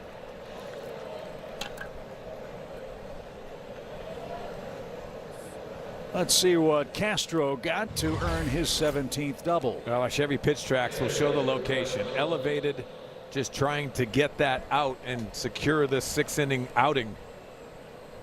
And Castro has the power stroke going. We've seen that sporadically, but also coming into this series, he was an extra base machine. Well, let's end this thread here with the 8th place hitter. Sullivan 1 for 2.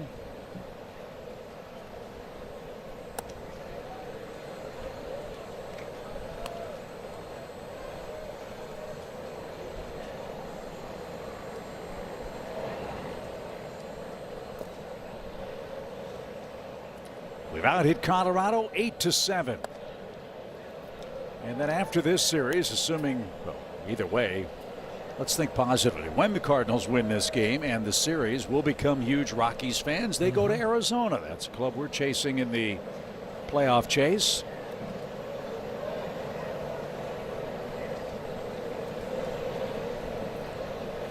Two balls, no strikes. Really want to get Michael through the sixth. Popped up left side. Fermin gives chase, curling toward the netting, and can't get there. Hey, young fan scrambled and caught that souvenir.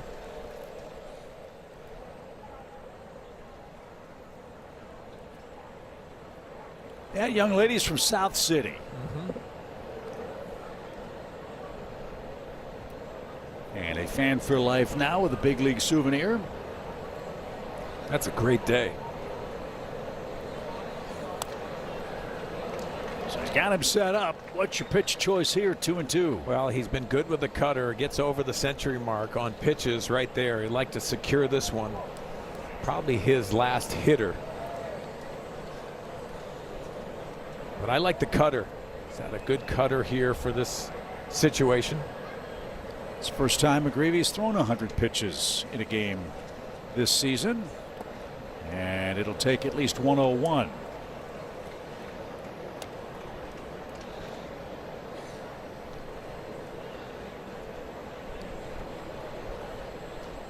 Well, he threw it 3-1. Sometimes you see him throw it 3-2. That was the changeup. Swing and a drive. That one is trouble. Walker as far as he can go. And McGreevy a 2-run homer. The Rockies, a double and a blast from Sullivan, have made it a 1-run game.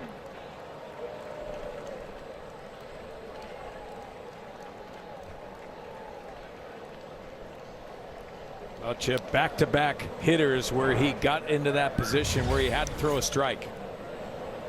Opts for the fastball, but the location, back-to-back hitters. That's Brett Sullivan's 5th home run. That had a different sound to it. So the ball in the bullpen. The Cardinals are in the bullpen.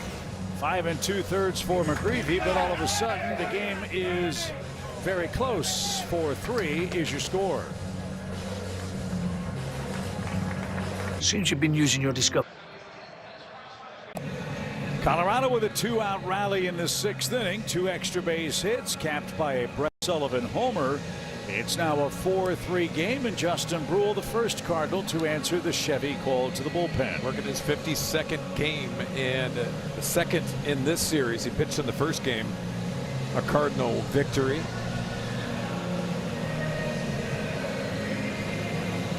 Like to take care of business here with Tovar, because who's lurking is Jake McCarthy in the on-deck circle. And that's why Brule's in the game. You got Carrick, a switch hitter, and then 3 left-handers for the Rockies. Tovar 0 for 2. He's popped out and struck out. Well, we've said it about 1,000,000 times this year. It wouldn't be a Cardinal game without a little drama. Sleepy day. It was a 4-1 score. Now it's a 1-run game with a lot of baseball left. Bulls made some nice adjustments out of the bullpen. A lot of walks early in his Cardinals career, but he's solved those problems by and large. And he's been really effective both in short stints to get you out of innings and also pitching multiples in relief. Also has another left-hander in the bullpen too that helps that aspect, but he's been more aggressive in the strike zone. In the air, no carry to it. Torres is under, and he's got it, and that'll retire the side.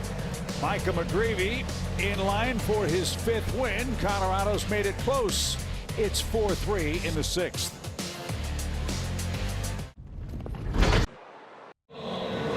Join us at Busch Stadium Saturday the 29th of August. The Pirates are in town. That day fans take home a stylish, and I mean stylish, Cardinals purse. That's courtesy of Edward Jones. Get your tickets at cardinals.com/promotions.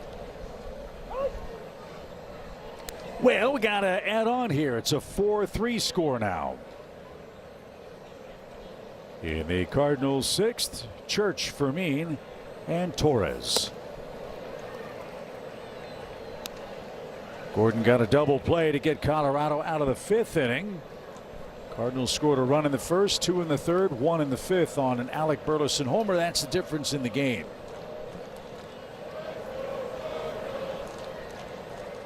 Church, an infield hit. Swings late there and stays alive. No balls, 2 strikes. This kid's throwing hard. He's got a fastball that this inning's topped out at nearly 96 miles an hour. Yeah, also complements that with a slider, changeup, curveball.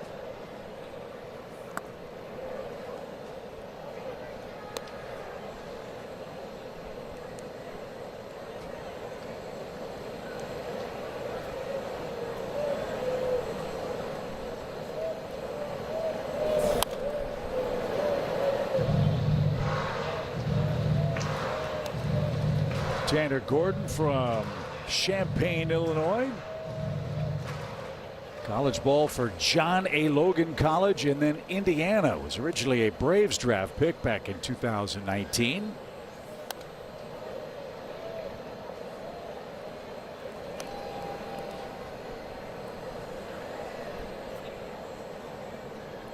He was traded to the Rockies with Victor Vodnik as Atlanta looked for a veteran reliever. They got Pierce Johnson in return. Vodnik has since been traded away, so young man that they called Big Oak in high school, Tanner Gordon, still with the Rockies. That's a nice compliment, Big Oak.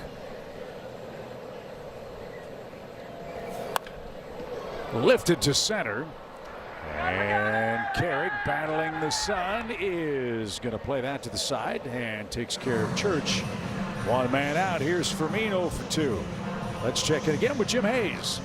Yeah, Jose has become a real pest for opposing pitchers. On base 5 times last night, including 3 walks. He sure seems to love fouling off 2-strike pitches. He told me he doesn't mind hitting with 2 strikes. He said, I'm a contact hitter, and I don't mind letting the ball travel because I'm confident I can get to the fastball. Guys, he said the more reps you get, the more comfortable you feel at the plate, and that gives you more confidence. He's making the most of his opportunity, guys. Yeah, and he is, and he's earning those opportunities, to your point. That's what makes guys who made their living like you did, Mark, so remarkable in this game. Jim hit the nail on the head. Consistent playing time, consistent swings against live pitching in game situations.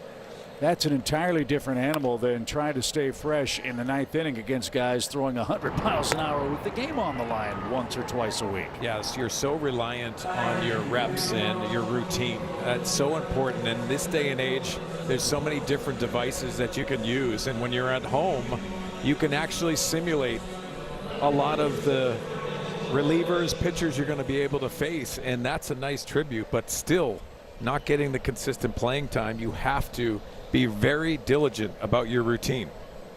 Brian Torres, 1 for 2, takes up and away. The other thing about playing time, you earn it. Yeah.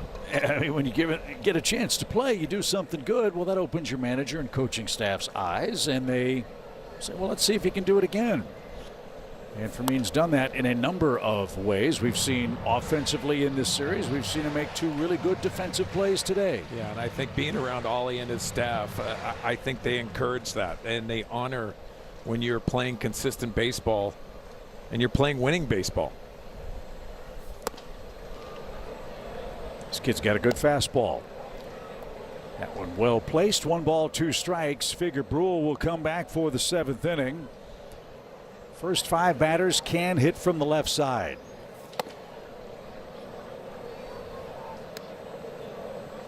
And the top of the order.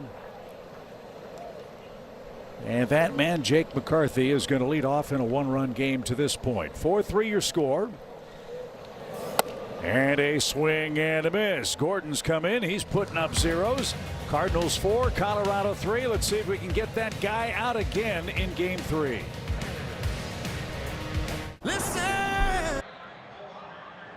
Well, big spot in the ball game. The top of the order for the Rockies. They've got 5 batters who can hit from the left side coming up in a 1-run game, and it starts with Mr. McCarthy, who's picked up 9 hits in 12 trips to the plate at Busch Stadium. And we're waiting a split second for Chris Guccione to get cooled off. He's down the tunnel by the Cardinals dugout where there's air conditioning on a very hot and muggy day at Busch Stadium. So we'll wait for him to get ready, and we'll also wait for the Phillies to come to town. Mark, that's our Budweiser What's on Tap. Yeah, another test for these young Cardinals, and it's going to be important. The Phillies have that aspect to them that comes with a little swagger. They played inconsistent baseball, but really it comes down to their all-stars and what they can bring. But another test. And we did get their starting pitchers for that series in order. It'll be Andrew Painter, Christopher Sanchez, the lefty, on Tuesday night. And then a day game, Kyle Leahy and Zach Wheeler. That'll be a fun matchup. Heck, they'll all be fun matchups. But the way Leahy's pitching, you like your chances against him. Or you like your chances of him pitching against anyone the Cardinals offense faces. Yeah, and I think it's important, too, just to get off to that good start.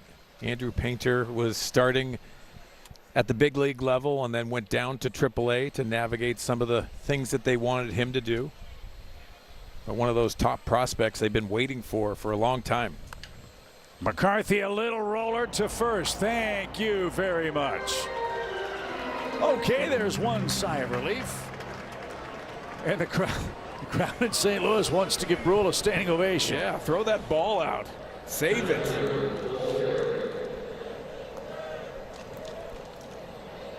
So Cole Carrick next. He's walked twice and he's bunted for a single today.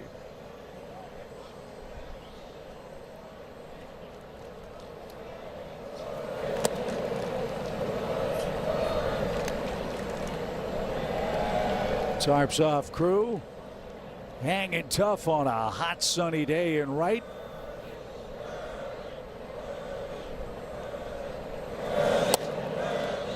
We've seen that act in the visiting ballparks in the major leagues. What a boost of energy those moments have given the ballpark and the players. They've all been very vocal about that.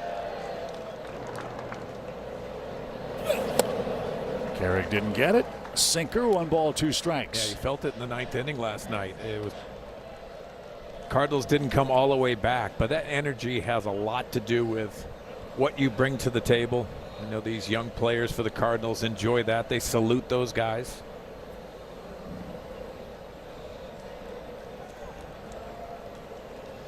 Seven pitches, 6 strikes for Brule. That's a ratio you like.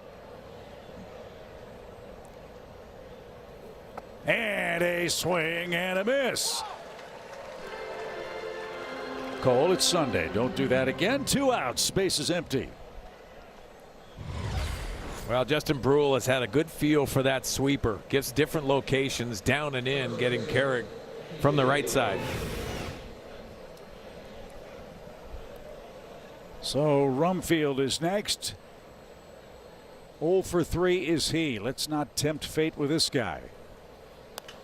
He's going to pop it up. First pitch. 2 first pitch swings in the inning.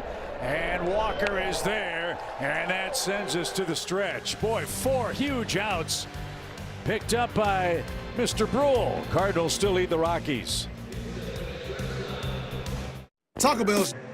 Baseball is presented by Wells Fargo Active Cash Credit Card. Earn unlimited 2% cash rewards on purchases. Terms apply. And by Budweiser, this Bud's for you. Chip and Mark with you. How about the job, Justin Brule? 4 batters faced, 3 critical outs. And now the top of the Cardinals order comes up, looking to extend a 4-3 lead. Yeah, only 6 pitches to get those 3 outs the last half for Justin Brule.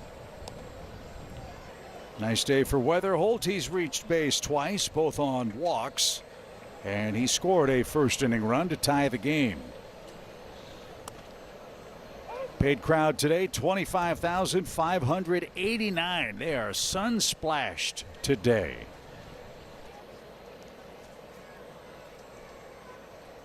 It's even 8 apiece. There's that one out of play. Weatherholt was trying to launch one. Why not? He is hitting after all in our Honda home run inning.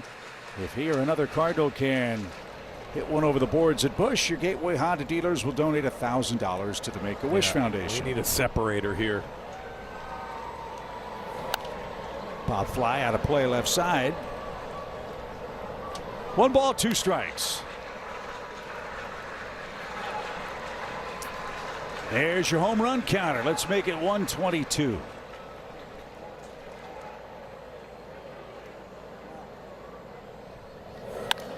Line into center. That's more like it, JJ. A base hit. Now a chance to get creative offensively with Herrera coming up. Well, a good start to the bottom of the 7th. He gets on top of this fastball. Also puts that barrel on it. Good swing by JJ. So let's see if he's put in motion here. He's got 12 stolen bases. Might think twice about that with hot Herrera and hot Burleson coming up. And a strike. 2 hits for Herrera.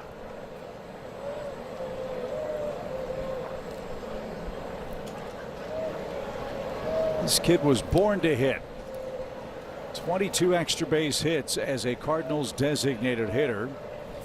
He had 24 of those last year. The team record 25 by Albert Pujols.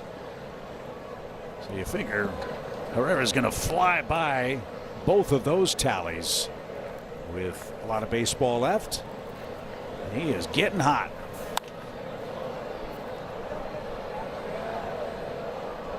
That'll ricochet into the stands below. We'll try again. No balls, 2 strikes. They're giving him the right side of the infield if he can guide one that way. Instead, he hits one to the left side and through. Herrera, a 3-hit game. So that sets things up beautifully for Alec Burleson, who homered last time up. Let's check out the metrics. StatCast powered by Google Cloud. Wow, this was a perfect swing.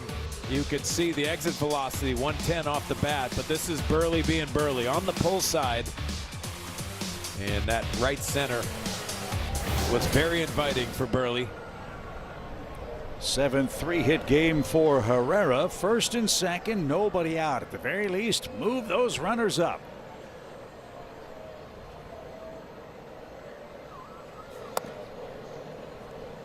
And that's the challenge you have with Burleson. He is a line-to-line hitter. If you pitch him away, he's not afraid to shoot a ball down the third base line or hit it in the air with authority the other way. This has the makings of passing the baton. Good start to this inning.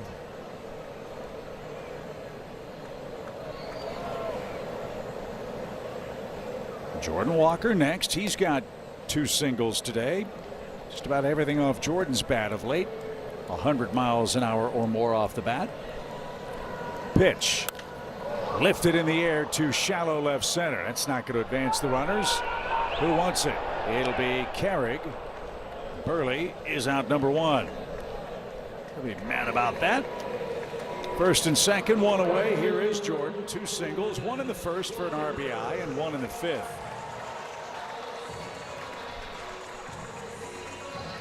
The quality of contact for Jordan after a dry spell starting to heat up. He was running out of bat, we said, the first couple of games of the series, but Mark, he's finding the barrel a little more frequently now. Yeah, and I think it's important to note you have to navigate those tough stretches, try to minimize them as much as possible.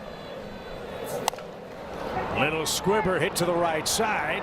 They're going to have to hurry to get Walker, and they just do. So that advances the runners, but it comes at the cost of the second out, and Crooks your batter.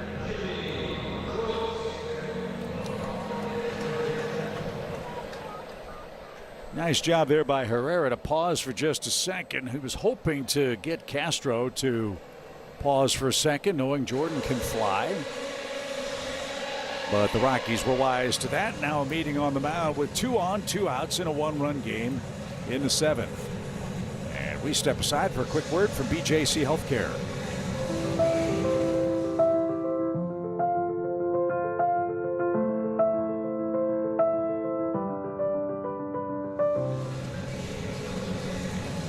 Crooks 0 for 2, but with a sacrifice fly. This would be a great time for him to extend that hitting streak to 5 games.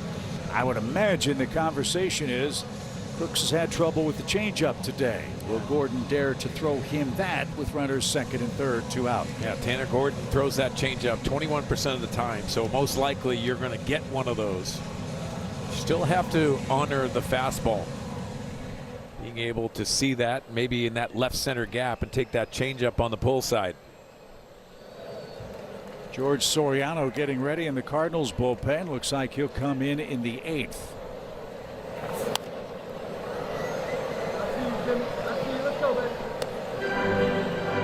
No balls and a strike. Mason Wynn had a big 2-out hit. Jordan Walker a big first inning run scoring hit. Can Crooks do the same here in the 7th?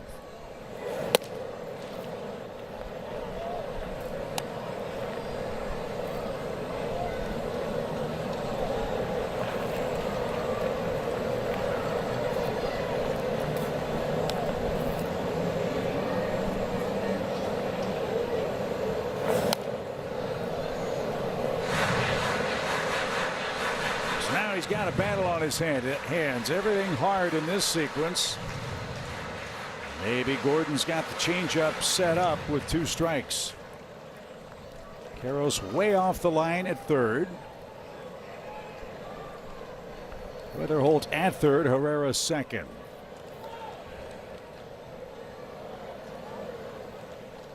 The 1-2 pitch.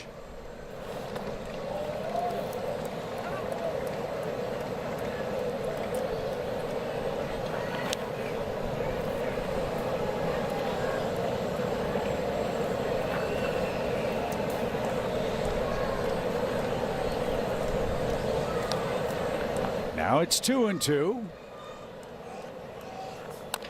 Little tapper right side. Race to the bag. Perfect feed. And the Cardinals out of luck in the 7th. Back-to-back hits.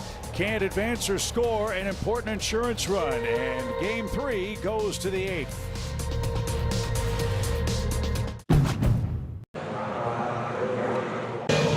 Join us at Busch Stadium for Asian American Pacific Islander Day. That's Sunday, August 30th. With your theme ticket, fans take home a Year of the Horse inspired Cardinals jersey designed by Claire Nipper.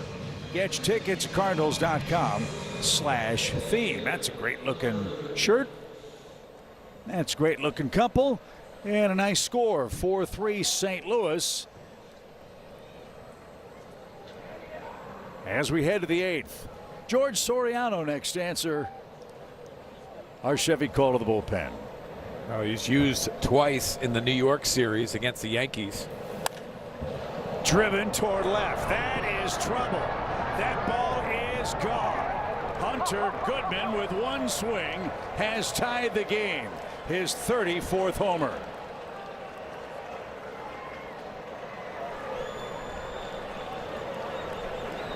Well, it goes back to what we said a moment ago. There have been some missed opportunities for the Cardinals in this series.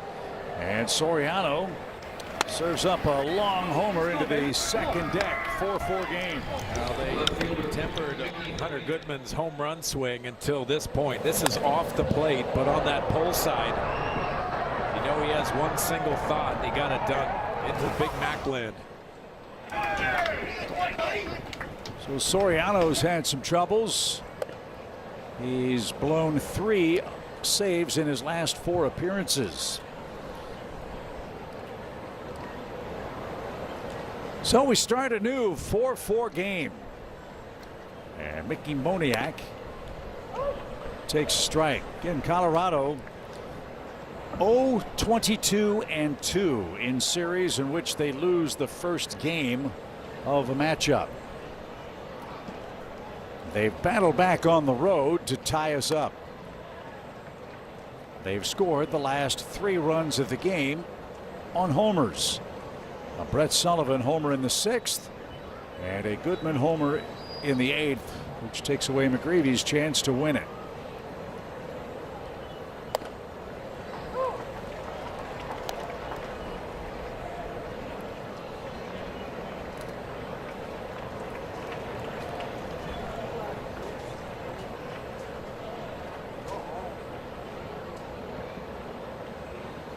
Two balls, 2 strikes. Laced toward left center. Torres over quickly. And Moniak with a 2-strike hit. So this isn't working out the way we'd hoped. Colorado has the go-ahead runner aboard in a tie game with nobody out. Well, you get 2 strikes, and Soriano loves to go to that changeup in this situation. Mickey Moniak just takes that changeup that's elevated just enough and lines it to left. Advanced approach by Moniak. Need a double play from Karros, who's 1 for 3. Instead, he bunts. It's popped up, and Soriano battled the sun, and with a last-minute stab, makes the play. That's how the game started with Carrick. Very similar play, and George can't wear the glasses, makes the grab.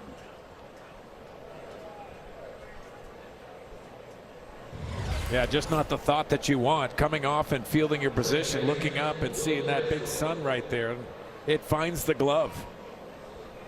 You know, it wouldn't have been a bad play if that had dropped, because Moniak had to freeze at first.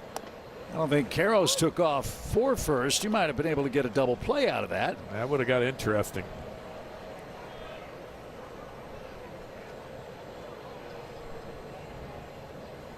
As Brad says, pitchers are indeed the best athletes on the field. They don't even need sunglasses. Yeah. They can stare right into the sun, and it doesn't bother them a bit.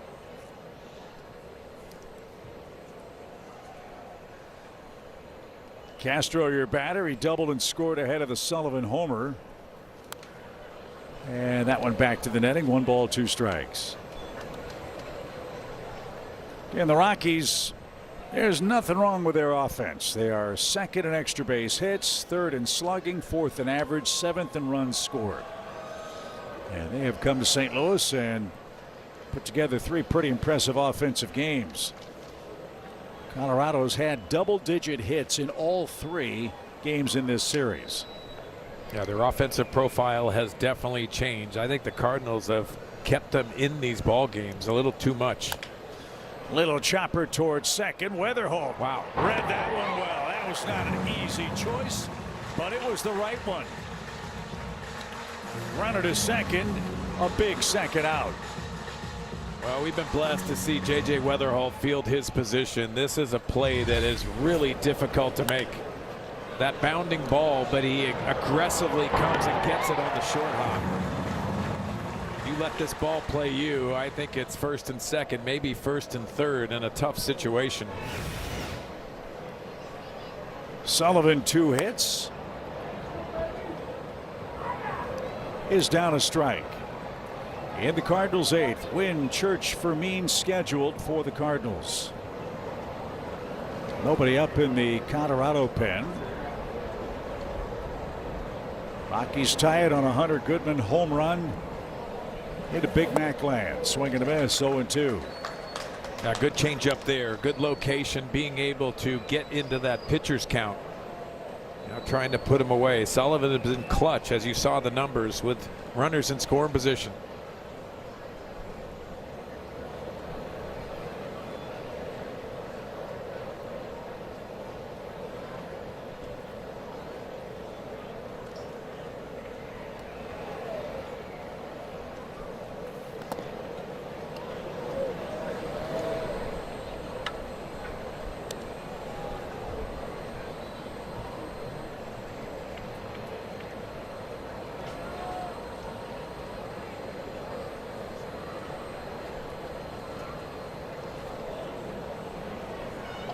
One ball, 2 strikes.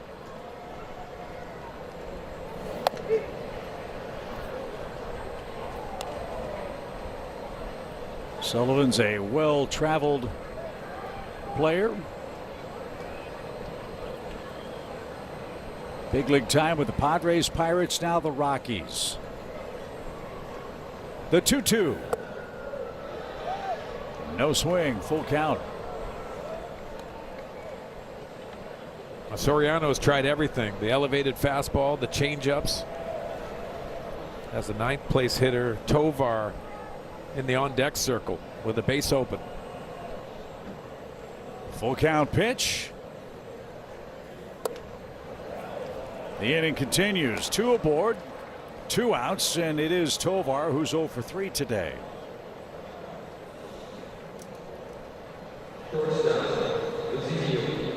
It's the age-old question for big league manager, rest versus rust. And Soriano, as we told you, has been pitching a lot for the Cardinals. Ollie has given him a couple of extra days to get some rest. His stuff not quite as crisp as he or we would like. Yeah, had that scheduled off day before this series, which was important, but also tried to stay away from him. They've navigated those plans all throughout the year.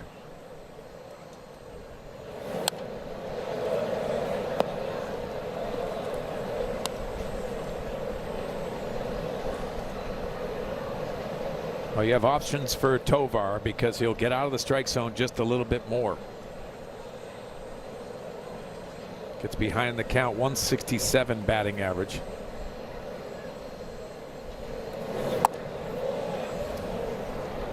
And with this long inning, we've guaranteed ourselves having to face McCarthy one more time. We would prefer not to see him bat with the bases loaded in the 8th. 2 on, 2 out. Game tied. In the air center. That should take care of Colorado. Church battling the sun. He's got it.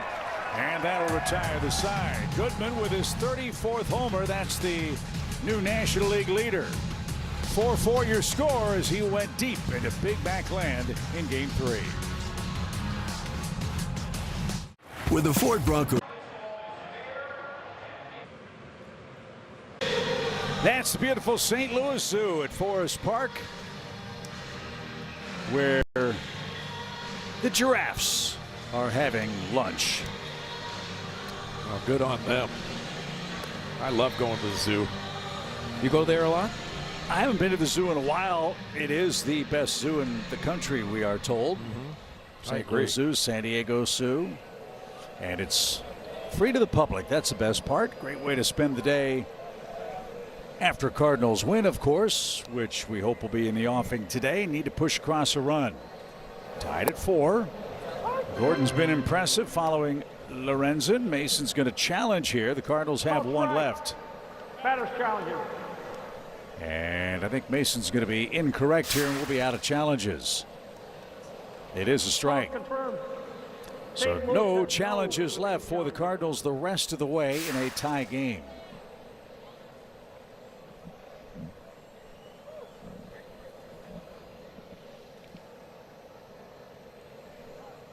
Mason, an RBI double in the 3rd.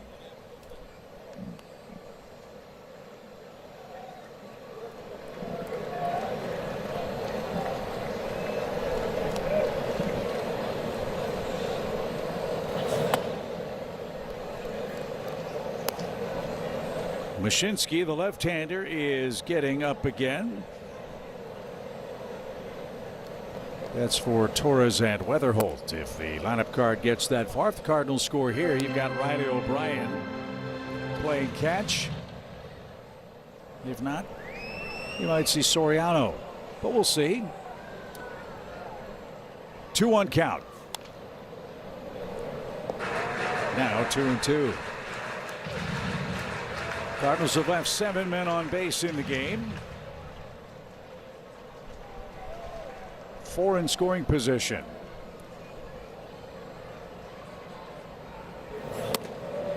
That stayed high, so a full count. Mason had a multi-steal game here the other night. Something he's focusing on in the final 2 months. Get on base and run free. And he'll have a chance with a base hit up the middle. A 2-hit game for Wynn. 4 hits in the series. Well, Mason has shown a patient approach this whole series. Benefited by getting to 3-2. Had to throw a strike, didn't want a free pass, and he gets one right down the middle.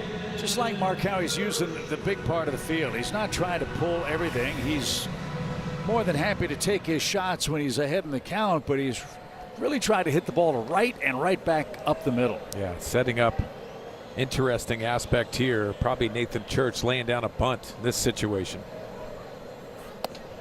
Not with the first one. That's upstairs. 1 ball, no strikes. Well, Ollie likes to be aggressive at times to be able to earn that opportunity. Give him a first pitch, then ask him to execute. See Karros in on the grass. Nathan tried to bunt for a hit in the 2nd inning in the game last night. He's got 11 infield hits. Pitch. Off the catcher's mask. 1 ball, 1 strike. Games changed a lot. Teams don't bunt nearly as much as they did. Outs are a precious commodity, but the Cardinals, by today's standards, pretty aggressive with sacrifices. 17 of them as a team. Church has yet to lay one down. Now, let me correct that. He has laid one down. 1-1 pitch.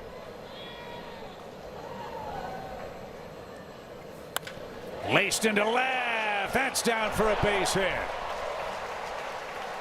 So the 8th inning starts the way the 7th inning began. Back-to-back singles.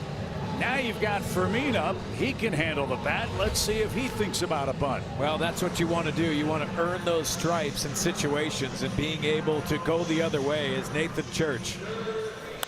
This is a nice approach. When you thought they could execute, he executes with a line drive to left. 1 sacrifice bunt for Fermin, who's 0 for 3.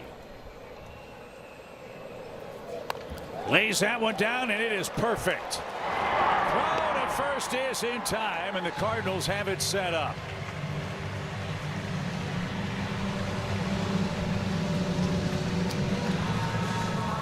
So we execute with Fermin. Now Torres the key man in the inning. A fly ball of depth could give you the lead. Yeah, doing the little things is Jose Fermin.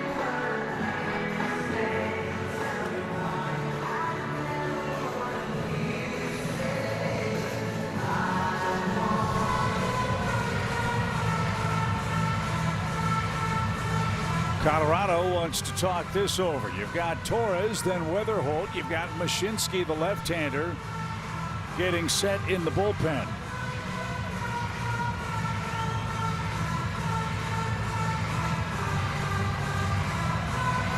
Cardinals are trying to deliver a knockout blow to the Rockies, who have not gone quietly in this series.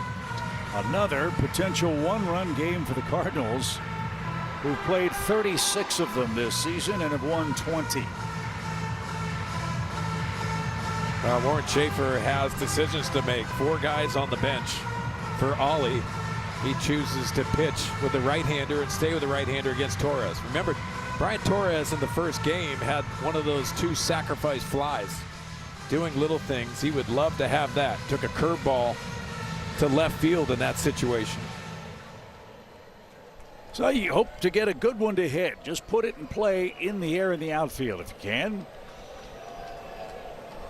Mason Wynn's got good speed. He's 90 feet away. The infield comes in now in a tie game.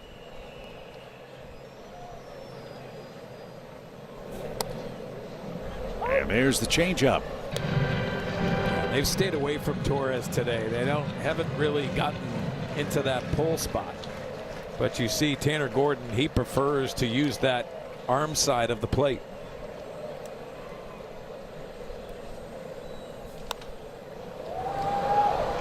Nothing in 2.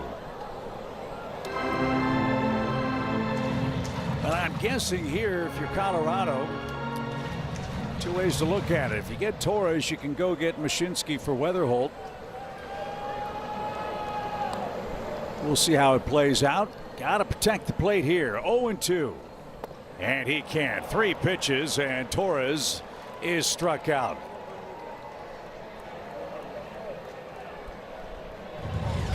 Warren Schaefer chose to go with this matchup. Gets 2 changeups, and the last one was the best one of the bunch.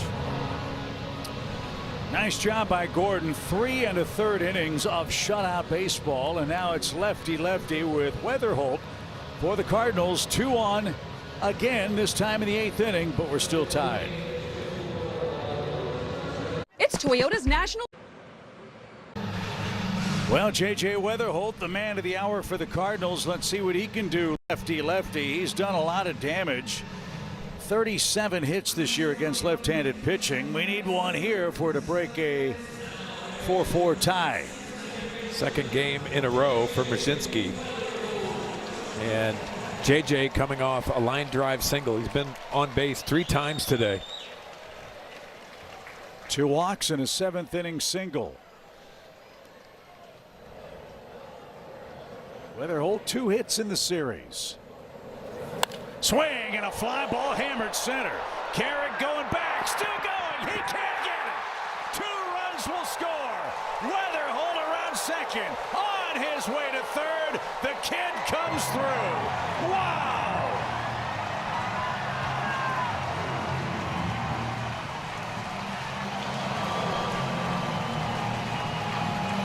Oh, how good is the timing on this one? Our Budweiser play of the game is JJ being aggressive.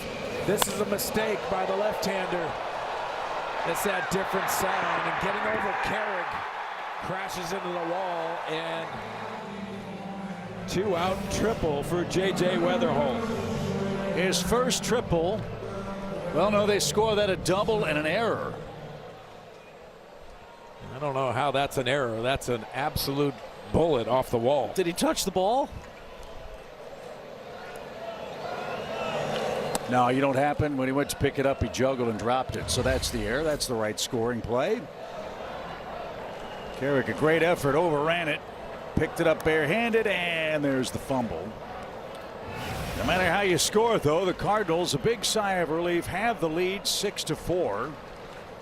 And Herrera heating up is next. He's got a 3-hit game. And Colorado will challenge the ball call. ABS powered by T-Mobile. And they're right. 1 ball, 1 strike. Well, so many aspects to this inning. Obviously, Mason Wynn starting off with that single, but Nathan Church the line drive, and Jose Fermin setting him up. Still have to execute with 2 outs, and that was great by JJ.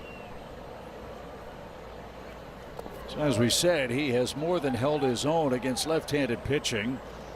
But, you know, sometimes that first one might be the best one. And in a spot like that, a guy that's a starting player appeared to approach that like a pinch hitter. Yeah. And your go on the first pitch, right? Your point is so valid, because you have to be ready for that. You have to be hunting a certain pitch, and he did just that.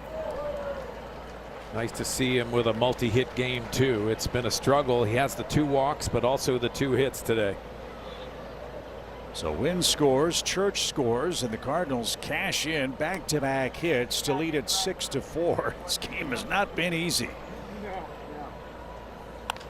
That one into left center field. That'll be a big insurance run. Herrera with a 4-hit game.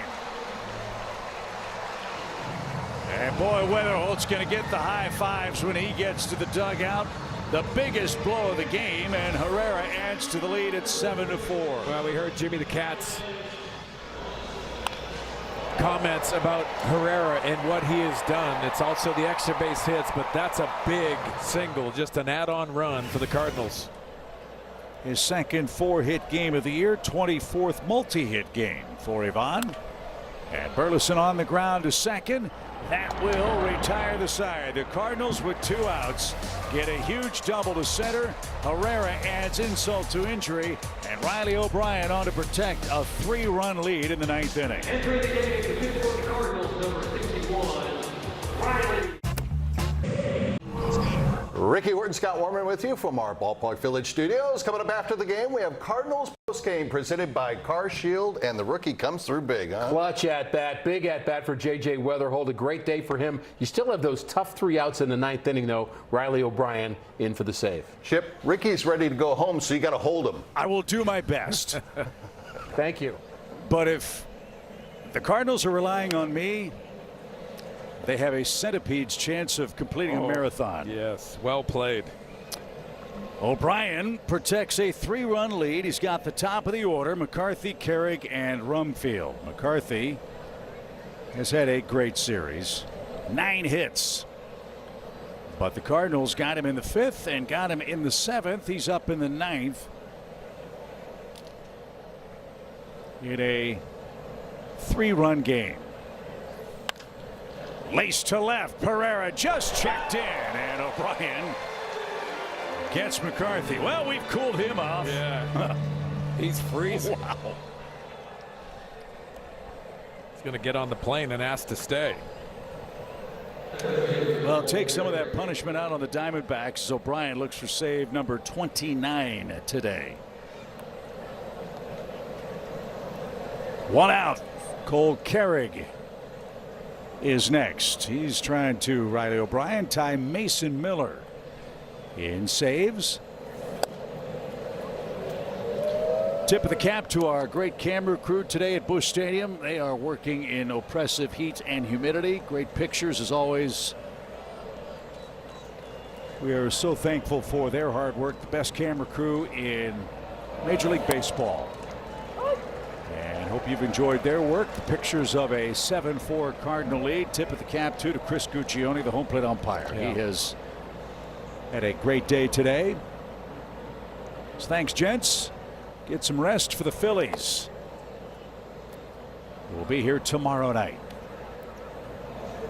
Phillies did win today. They avoided a sweep in extra innings. They beat Toronto 7-6. Juan Duran, their closer, though, has worked in multiple games, so he might not be available tomorrow night.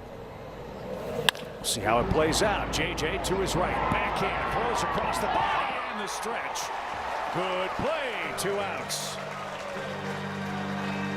Not an easy one at both ends, but JJ and Burley made it look slick. Yeah, back-to-back innings where he's been tested defensively. This is what we heard at the beginning of the year. Going to his right, that backhand play, but he looks very comfortable. Colorado might be challenging this play at first. Did Burleson keep the bag? Saw him reaching with that left foot. And they are going to challenge. Might as well. Nothing to lose here.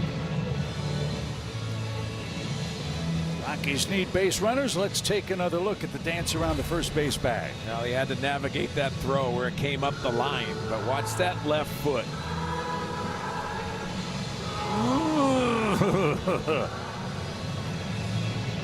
This might take a little longer because he was off, and did he go back and apply that pinky toe?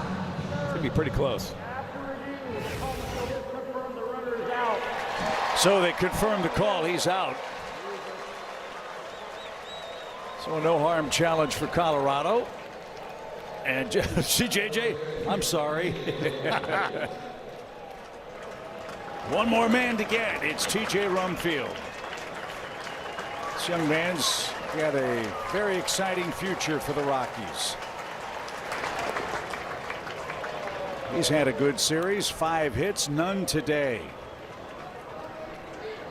And we will see him out west in September. 1-0 pitch to left. Pereira on the run. He dives. What a way to end it. The Cardinals take the series. Excellent defense late. Clutch hitting by J.J. Weatherholt. And the Cardinals back at 500. Still very much alive in the wild card chase. Now we heard about Pereira defensively and his versatility as a center fielder playing left, and you saw him laying out and emotionally coming up with a huge out. Taking the series was very important for this Cardinal team. McGreevy did his job, the big top and bottom of the 8th inning offensively, and another huge win taking us into the Phillies series. So George Soriano picks up the win in relief. Riley O'Brien picks up his 29th save, and I think, Mark, relief is the word I would use to describe this series. The Rockies had double-digit hits in all 3 of these games. This was a hard-fought, well-earned series for Ollie Marmol and the Cardinals. One they needed, now 2 in a row against the Yankees in Colorado. Yeah, there's sometimes, Chip, that you have to grind out. Everything didn't come easy. Last night you had some errors, but today coming up with a big win is very important, and they did just that. So J.J. Weatherholt, a big 8th inning for the Cardinals. His 2-run double, the deciding blow.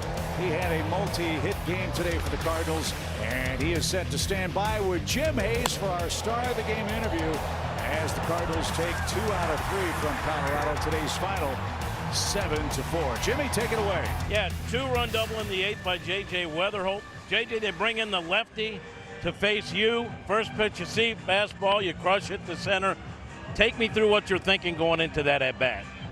Just trying to get on a good pitch early. Just told myself to stay calm and not try to do too much, which is big in those situations, and just got to pitch over the plate and put a good swing on it. Late in the game on the line. Do you love being in those situations? Yeah, I think everybody does as a player. You always want to be the guy to win it, or you can wear it if you don't. So being in that situation is always fun. Past couple of times haven't been able to come through, but was able to do so today. After a rough stretch, you guys have back-to-back series wins. What's your sense of what this team can be? Yeah, just gritty, really. That's it. I mean, we went through a rough patch. We've been kind of up and down since, and just trying to stack some wins. So those guys played us well. It's really big to get a series win today.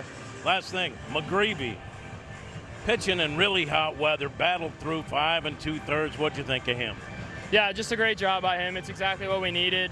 It's big when starting pitchers can come out and set the tempo and give us a chance to kind of score as an offense, and that's what he did today, so really great job from him. Nice work. Thanks for the chat. Thank you. All right, Chip, J.J. Weatherholt. And a great game for the Cardinals. Nice ending to this 3-game series in baseball heaven. Now we take aim at the Phillies. Mark, one of the clubs in front of us in the wild card chase. Our first of 6 very important games left. Chip, get in that locker room, celebrate a victory, a series victory, and get yourself ready for that Philadelphia Phillies series. Should be a great one. 7-4, the final at Busch Stadium. It's a happy Sunday. Freebird blaring on the speakers at Busch. Hopefully that's the case tomorrow night when the Phillies are in town. For Mark Sweeney, Jim Hayes, and our great crew, Chip Carey, thanks for joining us. Scotty and Ricky wrap